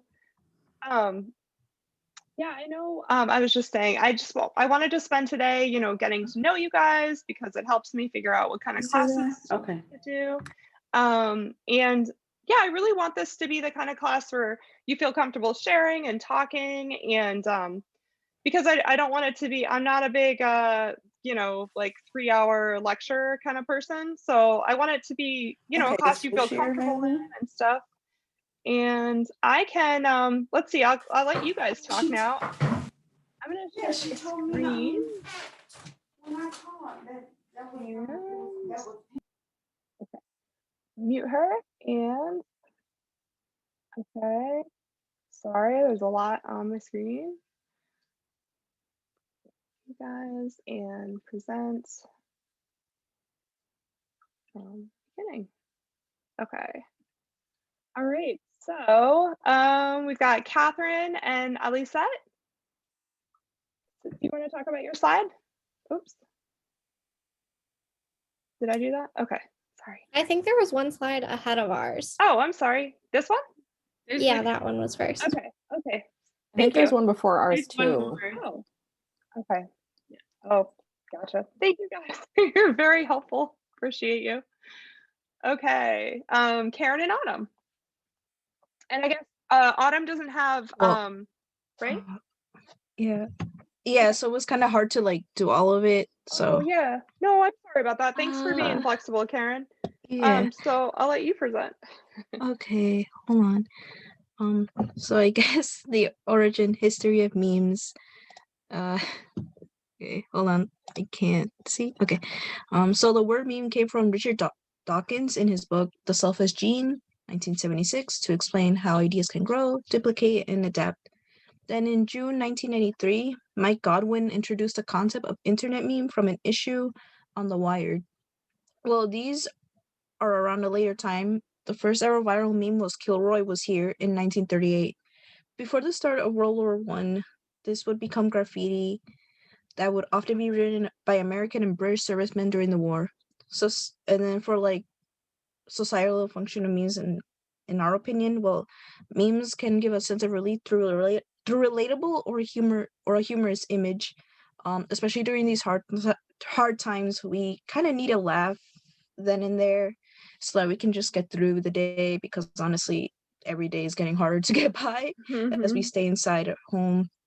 And then memes can be spread around to a global level, thanks to how advanced technology is and how the internet can just spread anything like a wildfire in a way, depending on, I guess, some people, like different groups of people like different kinds of humor. So, but it can still bring everyone together, as well, everyone needs a good laugh. So, and then I'm an art studio major, and my partner is a history art major. And I guess on the left is some of our pictures. Mine's are at the two at the bottom. The three on top are Autumn's. And yeah, I mean, sorry, we couldn't do it all pretty and everything. I know. No, it's fine. It's fine. Thank you for presenting everything. I'm sure Autumn appreciates it too. So yours are, my plan February 14th.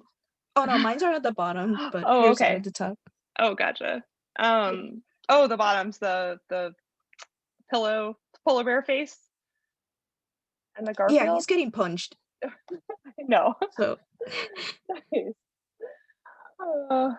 And then hers are okay, my plans. Oh yeah, the chili thing. Oh my gosh. Garfield, that's an old one. I used to look at that. I used to watch that show and read those cartoons all the time. All right. Well, thank you. All right, we'll keep moving on. Dominique, Yolanda, and Alexis.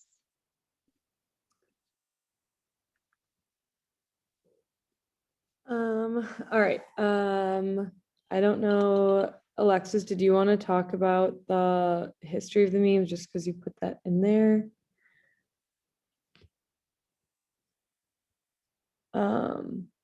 Otherwise I can. So meme stems from the Greek word meaning imitated, changed, or altered. So unit cultural information, such as a cultural practice or idea. They're often transmitted as visuals, but can also be verbally transmitted, which is something that I feel like a lot of us don't necessarily think about, or at least I don't think about. You know, I think like visually would something that you can see visually as a meme. So yeah, and then we just kind of thought about like the function that it has in society. It's hopefully not too often like offensive, but it definitely is a way for people to share their sense of humor and can kind of like bring people together. Like there's a lot of jokes that's like people's only like conversations with their friends is just like sending memes back and forth. But it is like a good way to just kind of like, I mean, there's memes for everything. You can relate them to anything. So yeah, and then I guess we could have started with this, but I'm Dominique and I am studying nursing. Excellent. Yep, and then I'm Yolanda, and I am doing creative arts and practice with a focus on music and creative writing. I don't know if Nice. Alexis is back in the group yet. Oh, okay. I we think can cover. yeah. So then the meme that I picked out is the little white dog, the October 1st one. I really like that one because when my dog was a puppy, she kind of looked like that. And I love fall, so I think it's just funny. The one I picked out was the top right with SpongeBob, that I am a head out, because I feel like that's just kind of my mindset sometimes. If I'm just like done with it, I'm just like, I'm done. And then the other two were Alexis's. But I think we all agreed that the top SpongeBob was. Yeah, I was just gonna say we all relatable. like that. Yeah. The top left one. But yeah, I definitely liked Yolanda's too. The I'm gonna head out one, because yeah, that's It's fits a in a lot. mood. Yeah, exactly. Oh, those are great. I feel like when I look at Reddit and stuff, which I don't entirely understand, but gosh, there's so many SpongeBob memes, and I don't know, I never watched it. I'm older, I guess, but man, your generation loves the SpongeBob, right? Isn't that like an identifiable kind of pop culture? I was on the weird cusp. I think I was too old to be watching it when it was coming out, but I thought it was so funny. So yeah. So now I just love it. Yeah. Oh, I love it. These are great. Really nice presentation. I love the way you kind of laid it out and organized everything and put a background too. We forgot to add that the background is another meme, and it's the one where the dog is sitting in a room on fire and it says, "This is fine." Oh, I love it. I'm curious. I want to look up verbal memes. I mean, I know that the text is, probably relatable, but I'm curious about a verbal meme. Like, what is that? I'll have to look Yeah, that that's up. what I was kind of thinking. Like, would it just be like a quote or something? Right? Like, yeah. So Yeah, that's awesome. Well, good job, you guys. Thank you. Nice to hear more about all of you. And okay, Catherine and Alicette. I guess I'll go first. So we kind of like Google history, the origin and the history of memes. So we found the same thing about how meme came from the 1976 book. And then we kind of looked up what was the first meme. And so it was actually a computer generated like 3D baby doing the cha-cha dance in 1996. And honestly, it's a very disturbing like meme like to watch. Yeah, it's just creepy. Like It's so creepy. I thought it was creepy at the time it came out. yeah. Was I that was from like, I don't Ally get. was that an Yeah. Ally McBeal? Like Yes. back in okay, that's what I thought. And probably some of you were born, you were probably very young in 96 also. I was not alive. You were not alive. I was in high school. I was about to graduate. So yeah, that one is creepy.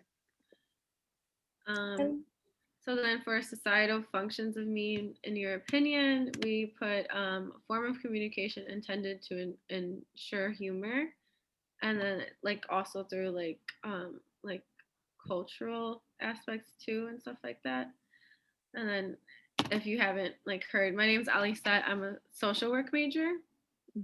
My meme is the BoJackman one.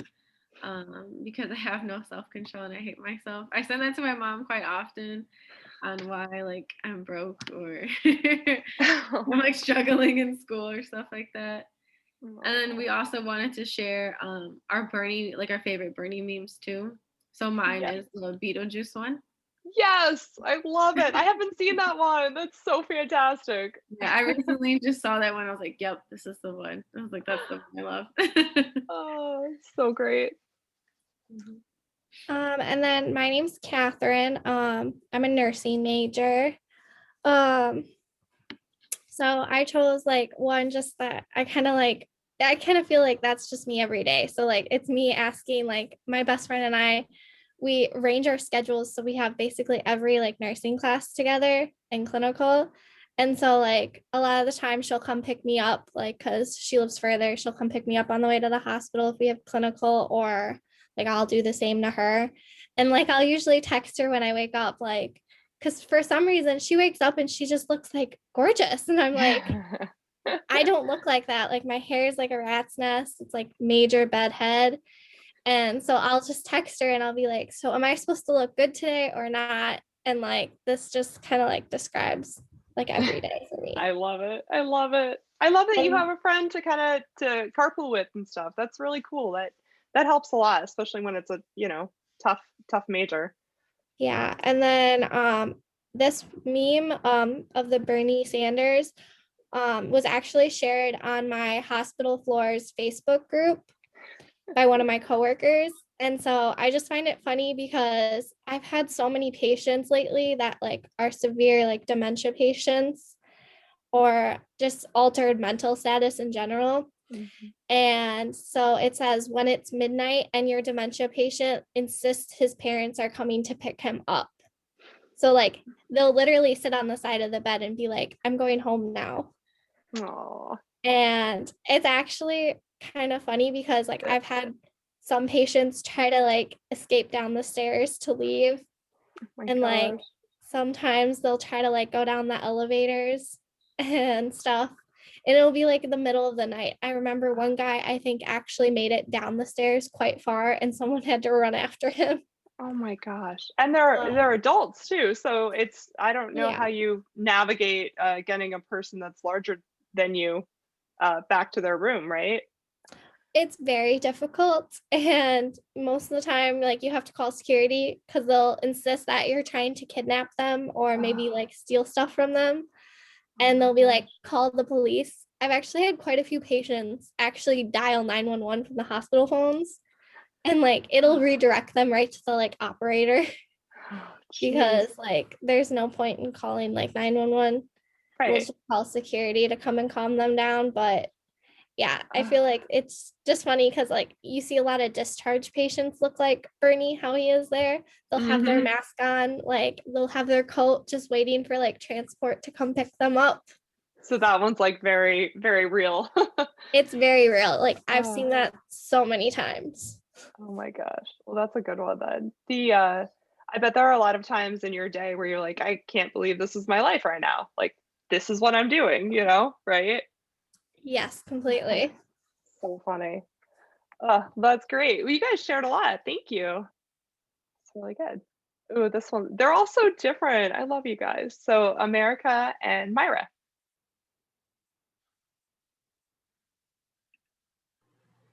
Okay. So what we thought was a societal function of memes, in our opinion, we combined both of our opinions together. So we thought that memes were mainly used to have a good laugh about either a serious situation or something that was very minimal. So like Bernie just sitting down was made into a meme, even though it wasn't supposed to be funny. But so I'm a psychology major and I have a minor in art. So this is, I think, the fourth art class that I'm taking, and art is honestly calming me down from having psychology classes, having a little break from that. Oh, good. The meme that I chose was the Office one. Well, I'm going through a little bit of a rough patch 2020, and it's the whole year. I love that. Which is how I felt throughout 2020. I know. Yep, and then I am a business management and Spanish for the professions major. So it's a double major, and then I have the rest of the three memes, which is Sheldon that says all of a sudden everybody has become Sheldon. And then the Drake one, which is 2020 and then now 2021. And then the Friends show, Bernie sitting on the couch. That one was my favorite one. So yeah. I hadn't seen that one either. I love it. Yeah. So good. So good. Yeah, the ones where, especially where it looks like their hands are around them or they're incorporated into it. It's perfect. And the way Phoebe looks like she's looking at him. Yeah. Like smiling. I feel like his gloves make the whole outfit. Like the gloves are key, Honestly, right? Pulls it all together. It really pulls the outfit together, yeah. Oh, that's great. I love The Office so much. It's so funny. I've been watching it with my kids, and it holds up. It totally holds up. Yeah, I feel like The Office is just full of memes and totally. Yeah, I listen to a lot of podcasts. Like if I'm walking my dog or cleaning or doing anything I don't want to do, I'll listen to a podcast. And there's one called The Office Ladies, and it's one of my favorites. Have you listened? Do you guys know that one? It's I don't think so. So Pam, it's Jenna Fisher who played Pam and Angela Kinsey who played Angela. And they go through every Office episode and, rewatch it and tell you trivia about it and tell you the funny parts. And that's cool. It's really good. It's very cheerful and kind of, it puts you in a good mood to listen to. But they'll tell you funny things and outtakes and what it was like to work with Steve Carell and the other actors. And it's funny because they're rewatching it. I'm sure a lot of actors don't rewatch their own shows, but everyone who worked on The Office, it seemed like that, the core team really enjoyed it and, thought it was funny and enjoys watching it and enjoyed doing it. So yeah, if you want to smile for a half hour, I recommend The Office Ladies podcast. Well, thank you. Oh, this is great. You guys all did a nice job with your slides too. Beautiful. Okay, part E and K. Yeah, so this is me and Kay's slide. We kind of missed the first question. We kind of forgot about it. The origin history of memes. I could tell you though that the first memes like I saw were the ones that were drawn. Does anybody know what I'm talking about? Like with the faces, like the Trololo meme. Chin. Mm-hmm. Yeah, the chin guy. Yeah. I miss those. Yeah. I actually don't know those. What are they called? I have no idea. They're just like drawn memes that were like really, really old and stuff. I think if you look up memes, like really early memes, you'll probably find them. Okay. Yeah. All right, I'll look those it's like up. troll face. Troll face. Okay. Yeah. So for societal function of memes, we combined kind of both our answers because they kind of went together. So we said a form of comedic relief, a way for people to connect with newer generations and spread different ideas and viewpoints in a lighter way. And then our names and fields of study. I'll let Kay say hers, but I'm Courtney, and my majors are English and creative arts and practice. And I'm Kay, and I'm a major in communication and a minor in media design. Yeah, and then for our memes that best describe each of us, mine's at the top and it says me forgetting that I exist while I'm driving. Because I kind of like just got, well, not, I didn't just get my license, but I've only had it for like 4 or 5 months. So I've had it around like half a year and stuff. And that's my face when I'm driving. I just forget everything around me. I'm just like, like at the wheel. So I related to that. And then Are you just super focused? Yeah, I'm just like zoned out, super focused. Like a song would be playing on the radio and I'm not even jamming to it. I'm just, that's literally my face when I'm driving. I feel like that's all of us though when we first got our licenses, you know, like okay, so much to keep track of. Yes, all right, am I checking my, you know, are my hands in the right you know, position and everything. So that's funny. Congrats on getting your license. Oh, thanks. And then Kay's is at the bottom. I don't know if she wants to explain hers or not. I'll leave it up to her. Oh, I was gonna say it's pretty self-explanatory, but just, you know, finally when you learn to say no and you feel it in your body and your soul.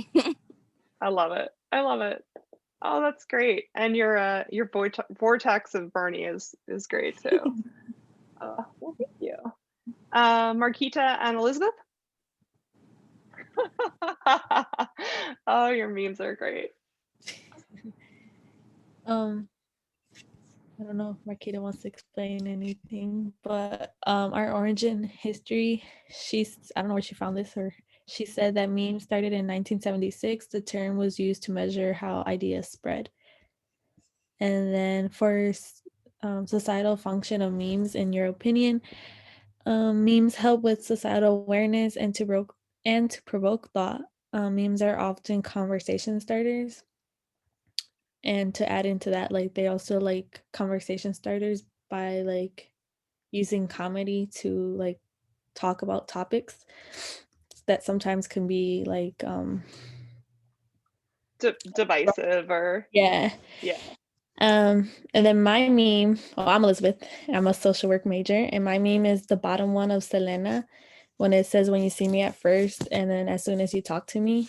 And I feel like that perfectly describes me because I'm very quiet and like I'm very serious, but then once you actually talk to me, I'm like more like open up. And then the top one, Marquita actually found that one, but I liked it, so we kept it as one for both of us. The vacation you want versus the vacation you can afford in, you know, COVID times. And That's then funny. The nursing one is Marquita's. I don't know if she wants to explain it or introduce herself, but I don't know. Marquita?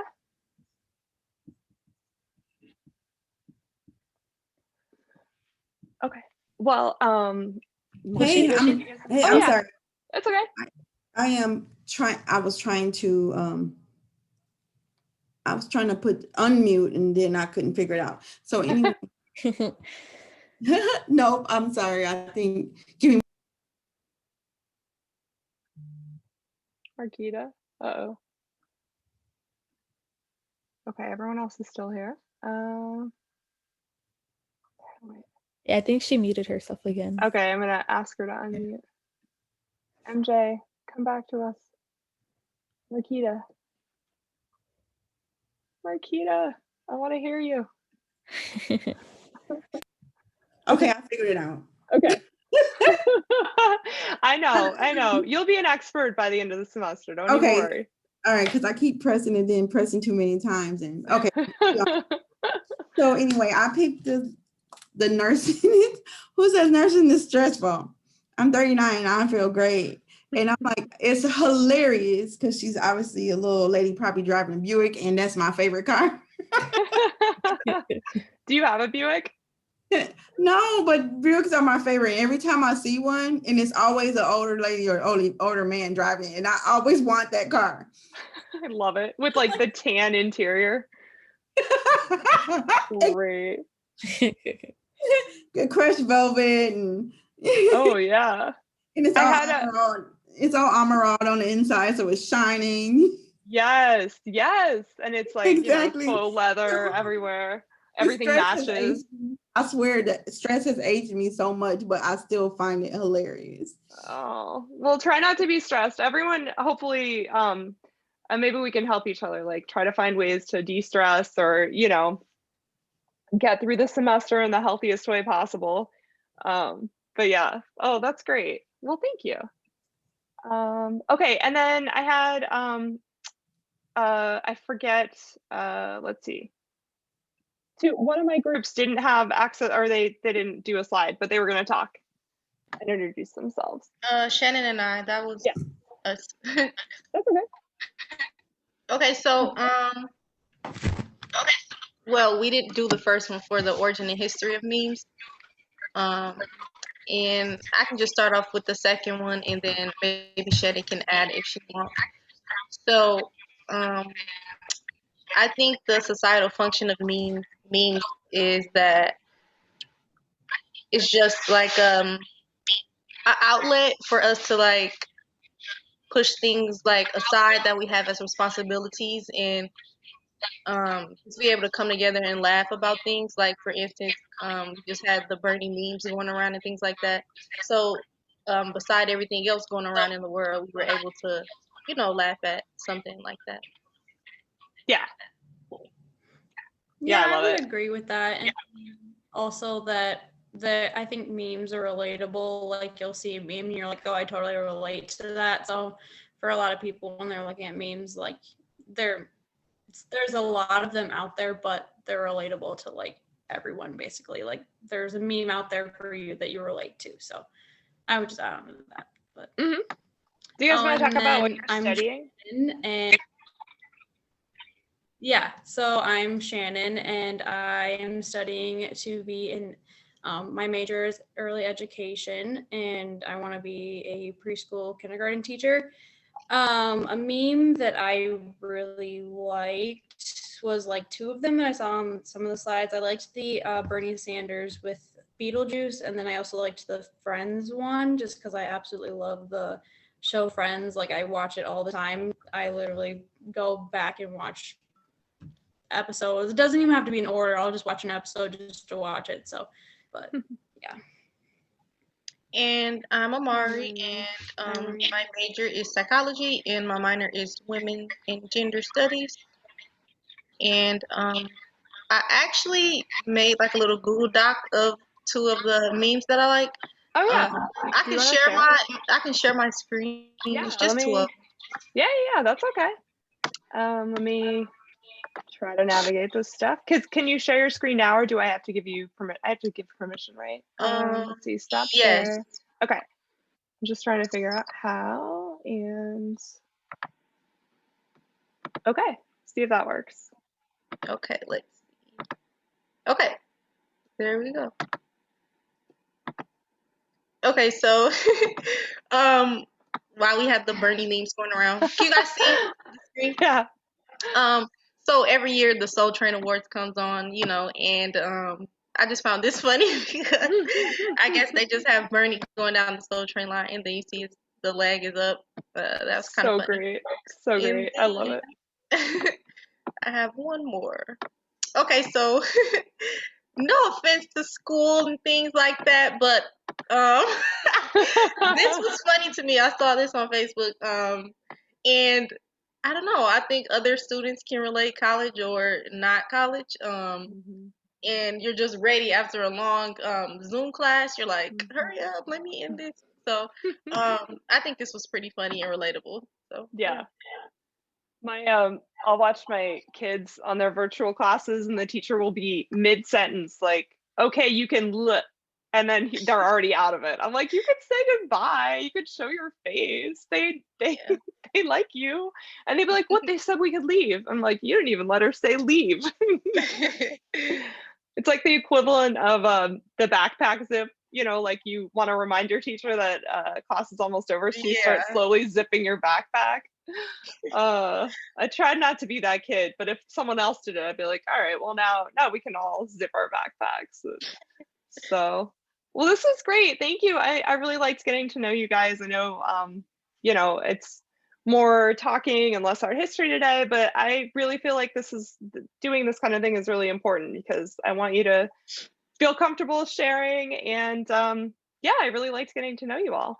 So yeah, there's no reading or anything for next time, but we will meet on Tuesday again. So you are free to leave the meeting. You got your wish. We did, everyone, right? We got everybody? Okay, bye, NJ. All right, so I'll see you all soon. You can stay after if you have any questions. I'll be here for a couple minutes, so. All right, bye, thanks. Thank you. Bye. Thank you.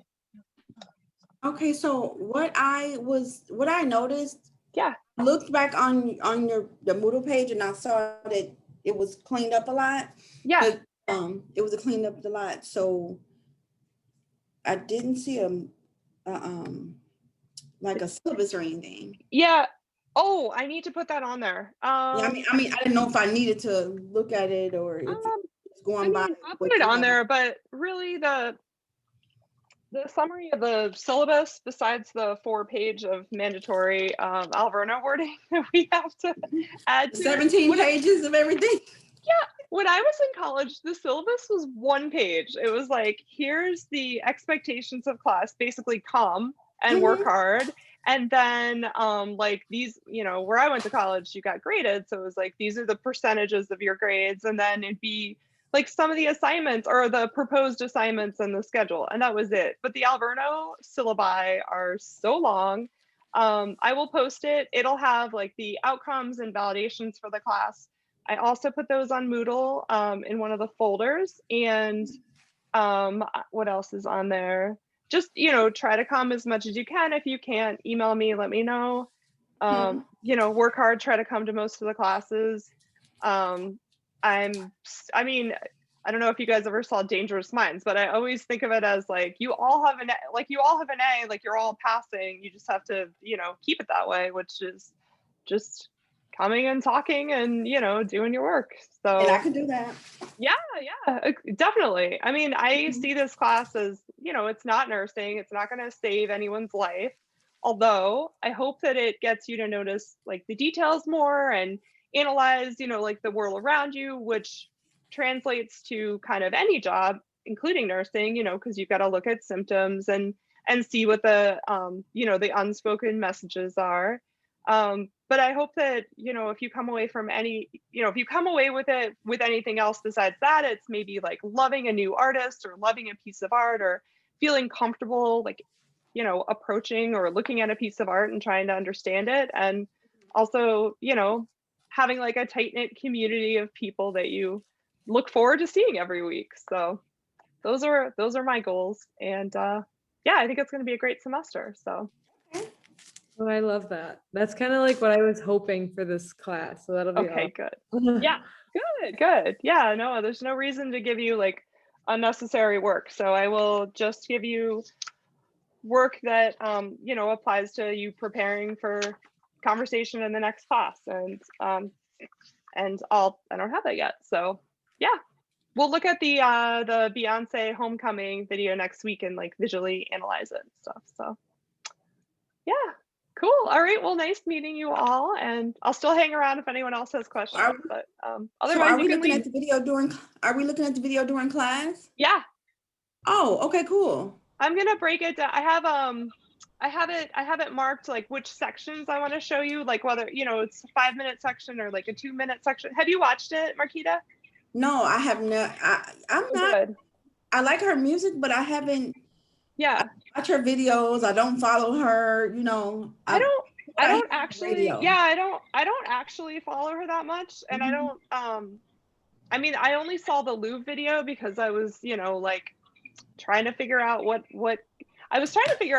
specifically art she collects, because I thought that would be cool. I think it's interesting to learn about people based on, you know, like the art they actually choose to surround themselves with, but I couldn't find that. And but then I found that there was this whole video in the Louvre, and it's beautiful. And then I saw that thing on Homecoming because Netflix kept suggesting it to me, and I was like, all right, fine. And it's just visually, it was so gorgeous. I mean, I don't know that many of the songs, and I didn't listen to Destiny's Child, but just from a like purely like visual and symbolic point of view, she's got a lot of depth to her and a great understanding of culture. And yeah.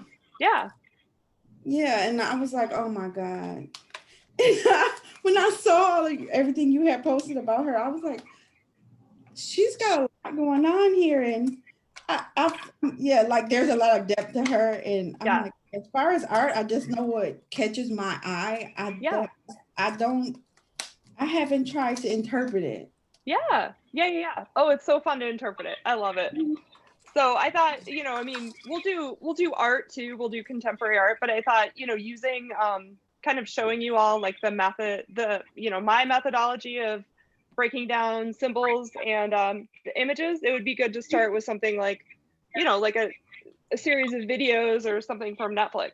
So, and then you'll get used to that, and then we'll do it more with art, and maybe you'll feel more comfortable doing it. So. All right. Yeah. Thank you. All right, you're welcome. See you next week. All right, see you then. Just a quick question. So are we meeting on Zoom next week? Yes. Okay. I'm doing all virtual, I'm doing all Zoom, and I feel like people will get the most out of the class if they come to it live, but I'm also recording it because I have a group of students that wants to do it asynchronously too. So I will figure out some kind of assignment for them to, I guess maybe it's summarize like what they learned in class or something, but you won't have to do that. So I'll make it clear on Moodle that it's like a different group's assignment. Still figuring that out. So I didn't realize how many people wanted to do it asynchronously. So I'm kind of figuring that out today. All right. Thank you. That's all. You're welcome. Yeah. All right. Bye. All right. Bye. I just had a quick thing. Sure. I'm fine with doing synchronous, and I just wanted to give you a heads up. I do have a little one at home, and my husband is third shift, and our schedule so far is working fine. Yeah. But there might be like a day where I might not come. Okay, I just wanted to make sure that I touched base with you on that. No, I understand. Wow. How old? 1.5. Oh my gosh. Like the busiest, right? Because walking and he's in everything. He's like climbing on stuff. Like I found him like on a table and I don't know how. So if you want to come but like keep your camera off and just listen, or I'll understand. So cool. Okay, that's fine. Yeah. I want you because it's more fun to be there while it's live, right? So yeah, for sure. And like I said, we have a schedule pretty much worked out. Like it shouldn't be an issue, but if for some reason like and he takes a nap at like 10. So okay. Yeah, no, I understand. So just just come to what you can. I get it. I have 2. Yeah. And they're much older now, so it's good. It gets easier, by the way. Oh, thank God, because he's chewing on everything. So including my laptop cord, it's like dying right now. So I have to go get a new cord. Oh my gosh. It's so busy. I remember my daughter, she was in daycare and she, got sick a lot. And one time we couldn't find her amoxicillin, like her medicine anywhere. I think she threw it out. I think she grabbed it and threw it out, but we didn't know. We never found it. We had to call in and get another person, but stuff like that, or a giant Lego got stuck in the toilet. Well, the toilet wasn't working, and it was a giant Lego was way shoved down in it. It's just, and I thought that I was staying, on top of her and seeing where she I know. was, I think I'm always a step ahead of him, and he's 5 ahead of me. So I'm just what is it's a day of just what's in your mouth and what are you doing? That's my whole day, basically. And then I had mine 2 years apart, which sounds like a long time until you realize that means you have a 2-year-old and a baby. And you're just I don't know how anyone does this. I have thought about that. And I was 2 years would be a good distance apart. And now that he's a year and a half, and I'm no, I would lose my mind. No, he has to go to school and then It's so much. I know. I know. Well, congratulations. That's so Thank crazy. you. You had a Yeah. baby a year and a half ago, and you were in school, right? Yeah, so I'm a non-traditional student. I went back when I was 30. Nice. So I'm 32 now and left my career, came So back to young. school. You're So so young. I know, it was just like, whoa, I feel like I lived a life. Well, then it was funny when I heard somebody say like 1996, I wasn't alive, and I was like, I oh know. my I God, I was living know. a life. I went to grad school. Well, I went to grad school like second time because I thought I was going to change careers and do like historic. Well, I kind of did. I did historic preservation and I worked in city government for like 5 years. But I went to grad school the second time when I was, let's see, I was 20. I think I was 27 and I ended it. Oh, I graduated when I was 28. But all the people in my program were straight out of school. So they all acted like I was the oldest person. And I'm like, I'm 28. Like in the world, that is young. But they would be like, oh my gosh. Even the things they would talk about and their interests, I'd have like, I felt so grown up. I'm like, geez, man, 28's old. So, Yeah.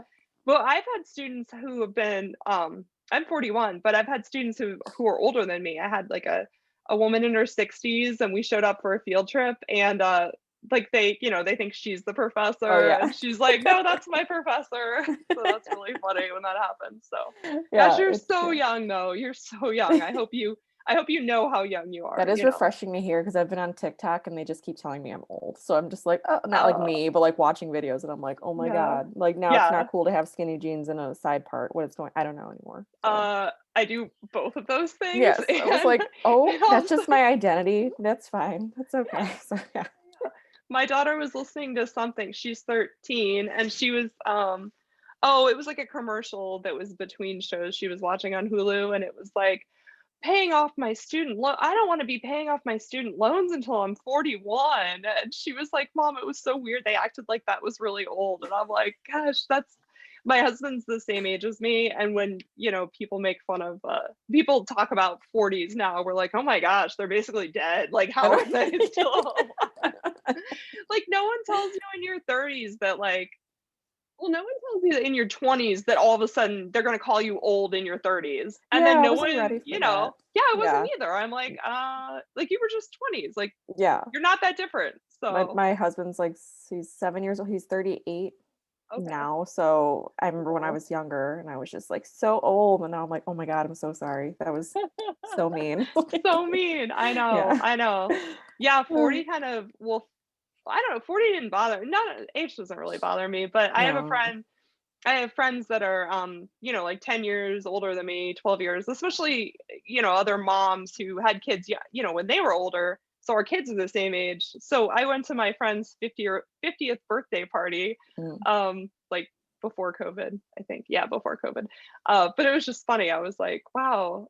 I was like 50, that sounds really old, but I'm like, no, that's 8 years away. So, oh, I know. Well, especially now with years. like the COVID vaccines rolling out and they're like, oh, 65 and older. And I thought about it and I was like, oh, I got to call my parents. I think they qualified. And I'm like, oh, when did that happen? Oh my, yeah. I know. My yeah. mom told, I'm not good about keeping track of my parents' ages because they don't really talk about that. I know their birthdays. Yeah. But my mom reminded me she's going to be 70 in March. And I was like, whoa, like, wow, that's so weird. Yeah. I feel like I've just like finally figured out like life and, like not so worried about jobs or moving or whatever, like we did, within I've only lived in Wisconsin for 8 years. So I was still trying to figure out like, am I going to have a job? Am I going to have a career? Like, where are we going to live? Where's my husband's job going to be? Like now that he's finished grad school and blah, blah, blah. And yeah, now it's like, all right, I finally feel like I have my footing and like I have a house and I'm not going to move every 5 years and my kids are happy in school. So I'm not researching like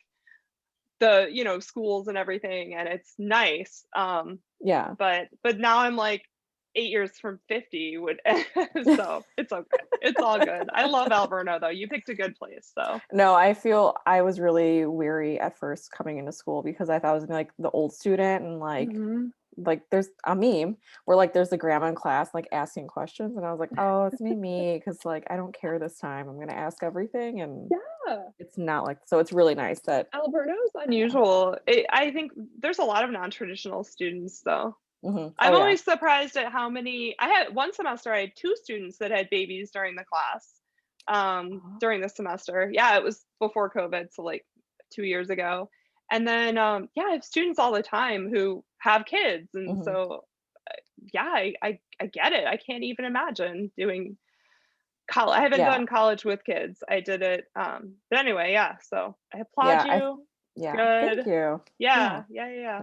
Cool. Well, nice It's fun. meeting you, Yeah, Yolanda. you too. I'm excited for the semester. I was Me really too. I saw like the HBCUs and like Beyonce, and I was like, oh, this is gonna be the best class ever. Oh, So yeah. good. Well, it's I always try to pick things that I want to know more about too, because like I'm definitely not an expert on the history of HB, you know, of HBUs. But no, I mean they're so important, and I feel like all of this stuff with funding and you know, it's like in the news, it's being talked about more. Like, Mhm. should they get more money? Yeah, probably. I mean, I just took Mhm. a survey about it. I mean, they just and the history of why they exist, which is sad, right? But then Yeah. also like the function in society of having them, like it's really, really important. So I mean, Yeah, I well, just think of the yeah. Cosby Show that I watched growing up, and you know, that was like my first and watching A Different World, like Yeah. watching And then like those, I was Family like, Matters later and then yes. eventually Fresh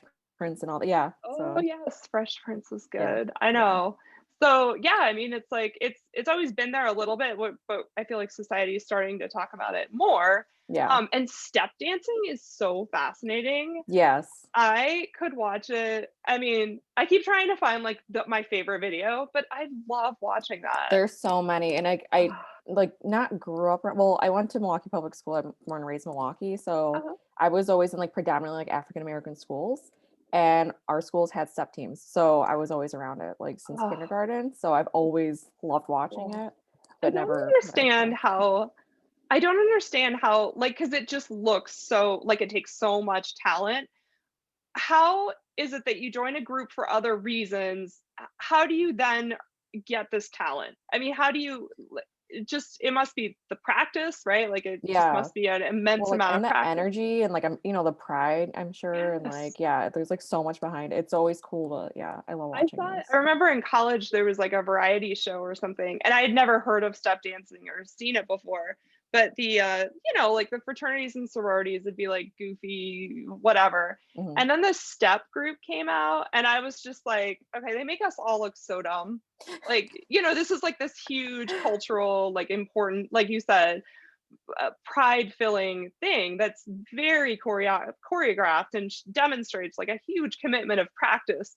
And then there's us, like, you know, or not me, it wasn't really my thing, it was just something that they did, but I was just like, I'm blown away. And I No, wish it's that I wish that I had recognized like how incredibly valuable having you know, those sororities on our campus was. I didn't even think about how hard it must be to be like the first graduate of your family. When I was in college, I didn't think about that. I didn't think Yeah. about, you know, other people that had it that hard. And to be able to Yeah. finish it, it's like you're transforming the future of all the generations that come behind you. You Yeah, know, for because sure. you've It was, set like yeah. It's so cool. I had a teacher in 7th grade. I'm not trying to like get long-winded here, but I had a teacher in 7th grade, and I just like never forgot that she was part of Sigma Gamma Rho, and she was very proud of it. And she brought in her sisters, and they did like a step in class. And I was like, this is so cool. Even though like it's not for me, it's still cool. Like it's for me to entertain, but like it's not like for me. Kind of, yeah. Yeah.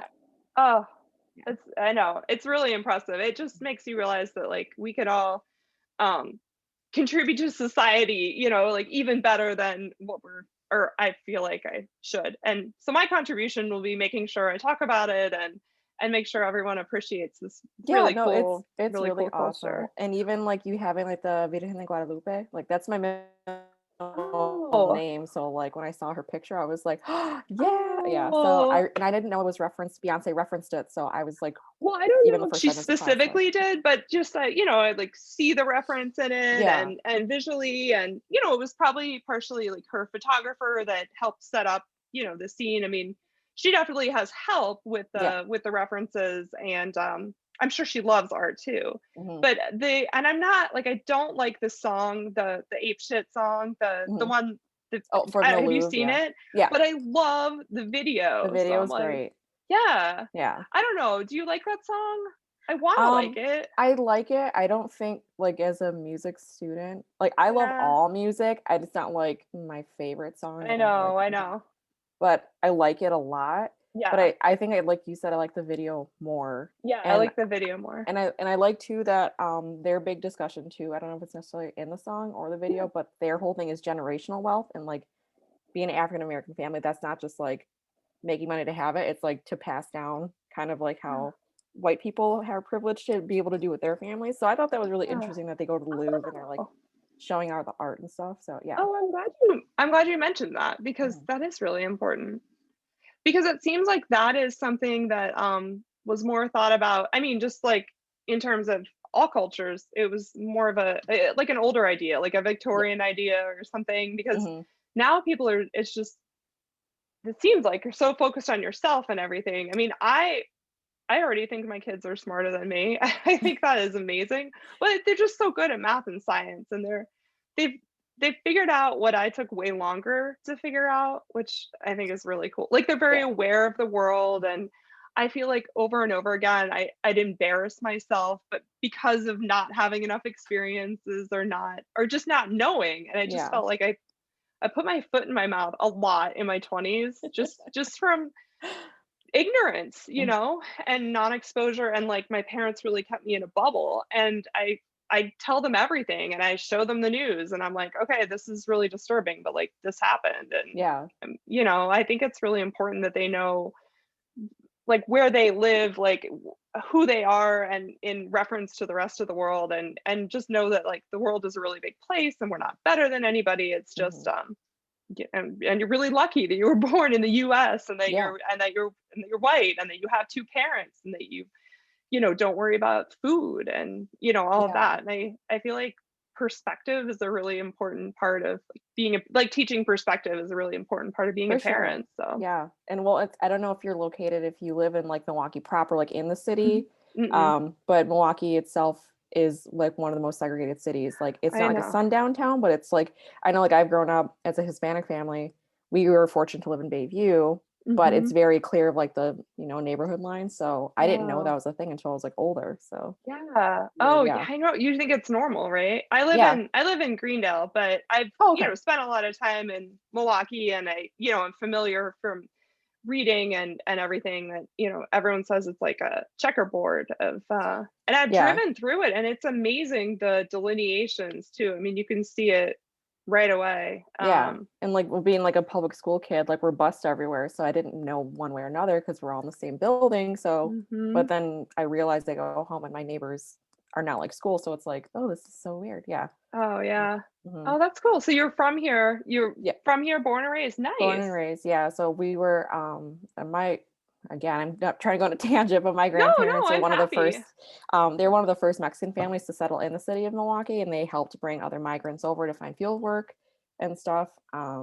So then we moved to Bayview. So we were like one of the first Hispanic families in Bayview.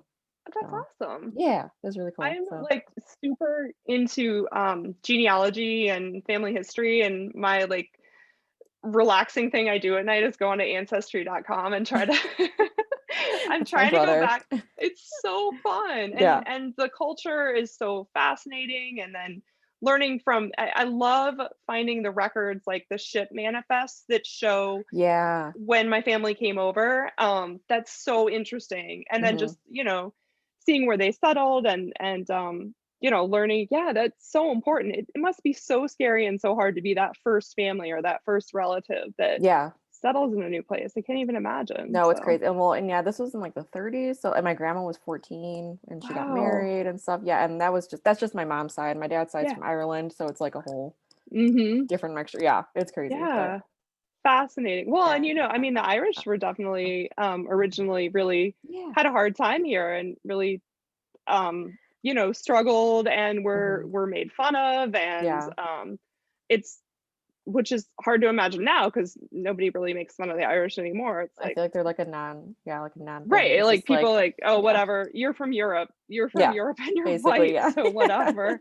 But when you think about that, and then I was also, you know, I always feel terrible that that our ancestors stole this land from the Native Americans. But then I was reading more, and I'm reading about, and there's like good and bad people in every culture, but I was reading about some family members that were like slaughtered by some tribes, and they probably were because they were fighting for their land back again. And also not all like perfect and good people, and it's like power and the struggle and the territories. But yeah, it was good to kind of read both sides. Remember that we did send them away to like very uninhabitable places out west, but they fought back too. So yeah, that's so interesting. That's cool. And you said your husband works third shift. What does he do? Yeah, he's a metal forger. So there's a plant in Cudahy called it's called ATI. It used to be called Laddish. So he does like metal forging. That is so cool. What is so forging is like, my earbuds are. Can you still hear me? Yeah.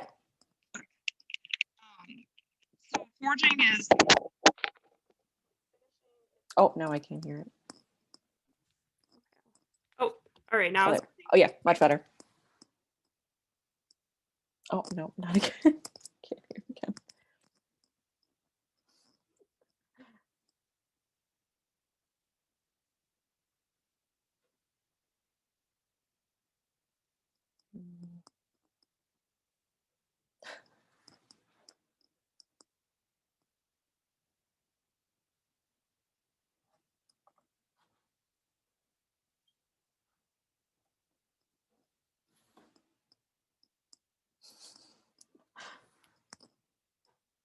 How about now? Oh, yep, there you are. Okay, cool. Sorry, it's confusing when they want to connect and they can't. I know. So what is metal forging? I know it's like, I think of knives and blades and things. Yeah, that's like old school blacksmith. So he's technically a blacksmith, but it's for larger. So airplanes, military parts, things like that. So it's all larger scale. So ATI is home to the largest hammer in the world. That was shipped from Germany after the war. So he works on things like that. So it's kind of like a generational thing. Like my brother works there, my uncle works there, I have cousins that work there, my dad worked there, my grandpa and great grandpa. It's like a whole thing. A little bit of nepotism, but it's a job. That's a lot of places. That's really cool. That's really, really cool. So he gets to actually like work with his hands. I mean, is he actually like forging the metal? Yeah, if you look online to like large metal presses, you'll see like it's like huge hammers, and they're like basically like force up kind of things with these huge plates, and they're putting them in a hammer. Someone's smashing it down, and they're oiling the pieces. And amazing. Yeah, it's really crazy. I love I'm sure they don't have factory tours there, but my favorite thing to do growing up was do factory tours. Like, and my dad loved it too. So yeah, they used to, like in the 90s, when they used to do that. And the last one I think they did was like in 01, and I got to do one. It was, I think, their like 100th anniversary or something, and I got to go in there and select these huge furnaces and stuff. And my dad's just walking around like he owns the place and whatever. Yeah, it was really cool in there. This is so different than my life and like what I, like that's where he goes every day. But and so I was just like raised in this like huge blue collar like life, where just like to come home from the presses kind of thing. So oh my gosh, that's so neat. That's so that's so cool that it's right here and they're producing all these important things too. So. Did you say you lived, so that's in Kenosha, you said, or Milwaukee? That's in Cudahy, and then they have their, not ATI, but there's another place called Milwaukee Forge in Bayview. It's just a little smaller, but and that's where your dad or and grandpa worked, or they were at the one in Cudahy. Cool. Yeah, it was really cool. Oh, you have so many interesting roots and stories. And what's your major again? I'm creative arts and practice. Creative arts and practice. Yeah, so I have a focus on music and creative writing, and then I'm doing a minor in music history and cultures. That's why you said as a music student. Oh, that's so great. What do you play something? Do you play it? I've been playing violin for I've been playing for about 25 years now.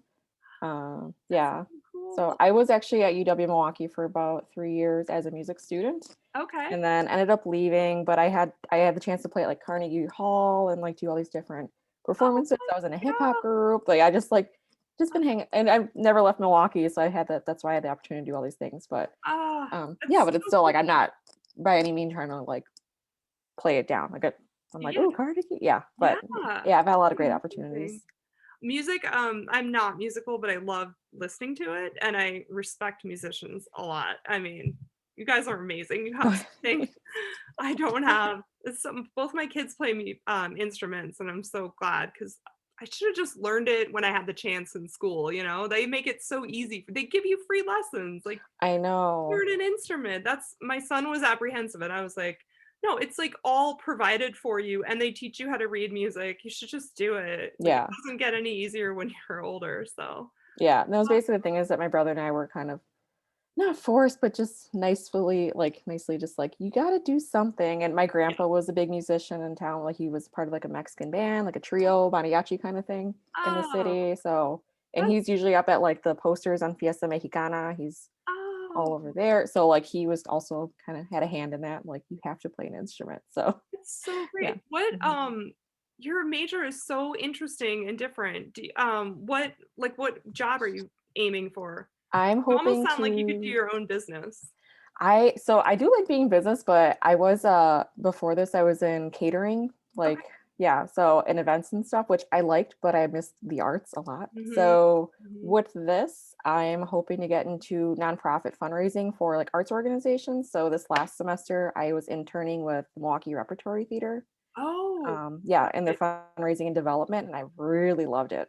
Oh, well, that's a very specific skill, and they need you guys. So, that's amazing, especially if there's somebody really good, but then they move out of state. Like, you would be such an ideal person, because you're not moving. So Yeah, no, we're not leaving. I'm here for a long time. That's so great. Well, you're really good at talking to people. So, I mean, I think you'd be amazing at that. They make decent money too, right? I mean, and it's it's more harder and of course, like, making money's great, but it's also like, I did the thing that made money and I wasn't happy, so I'd rather like do something that makes me happy and then get some money. Like, that's cool too. But, yeah, that's kind of how I feel, and I really love meeting people. I feel like I meet more people at Alverno that, you know, treat teaching like a calling, and are at Alverno because it's special, not because because it doesn't pay super well. But I mean, I would never leave. Leave. My husband will be like, well, if they're not going to hire you full time, you should just look somewhere else. And I'm like, I don't want to teach anywhere else. So, I mean, I like it. I'm happy. It's, you know, it's so cool to have all women. Like, it's really unique. It's small, and everyone there is like, there's no professor that's there that's unhappy, because I don't think I've ever had a bad class. Like, everything's been great. Good. That's so good. Yeah. It's so nice talking to you. That's awesome. Yeah, you too. Yeah, I'm like I said, I'm so excited for this class. All the topics that I saw laid out, I was just like, oh, I like, honestly, I even told so many people about it. I'm so glad. I'm having so much fun planning it. I look at my classes as like my piece of art I'm working on. So I'm like, okay, well, I can add this and this. I have like a sketchbook, so I can write down my ideas and stuff. And I read the New York Times. Do you know you get the New York Times for free for being? Oh yeah, I took advantage of that immediately. Yeah. Oh, I meant to mention that today, but I should tell everyone, because the arts section is so excellent, and the images are beautiful. I was reading an article today about the I want to do a class about the monolith craze, like all those. Oh yeah. And then there's a gallery in New York that's doing one, but it's like ancient and contemporary monoliths too. And I was like, it's like the New York Times art section read my mind, because like now I can look at their resources. So it's really nice. And I love the crossword too. Oh yeah. I can't really do it, but I try. I can do it. Monday, Tuesday, I can do great. If I do Wednesday, I feel pretty smart, but I have to like think on it and come back to it and stuff. But you could probably do Monday, Tuesday. Yeah, I think I've done a Monday, and I was just like, ooh, I'm brand new. Don't talk to me. Like, I felt special, but yeah. Well, and then really a lot of the questions, they come up again. So if you do them, you start to really be really smart, because you've already seen the answers. There's a lot that several, like especially short ones, like obi, like a Japanese tie is an obi. That's in like all of them. But the first time I did it, it's obi. That's Okay.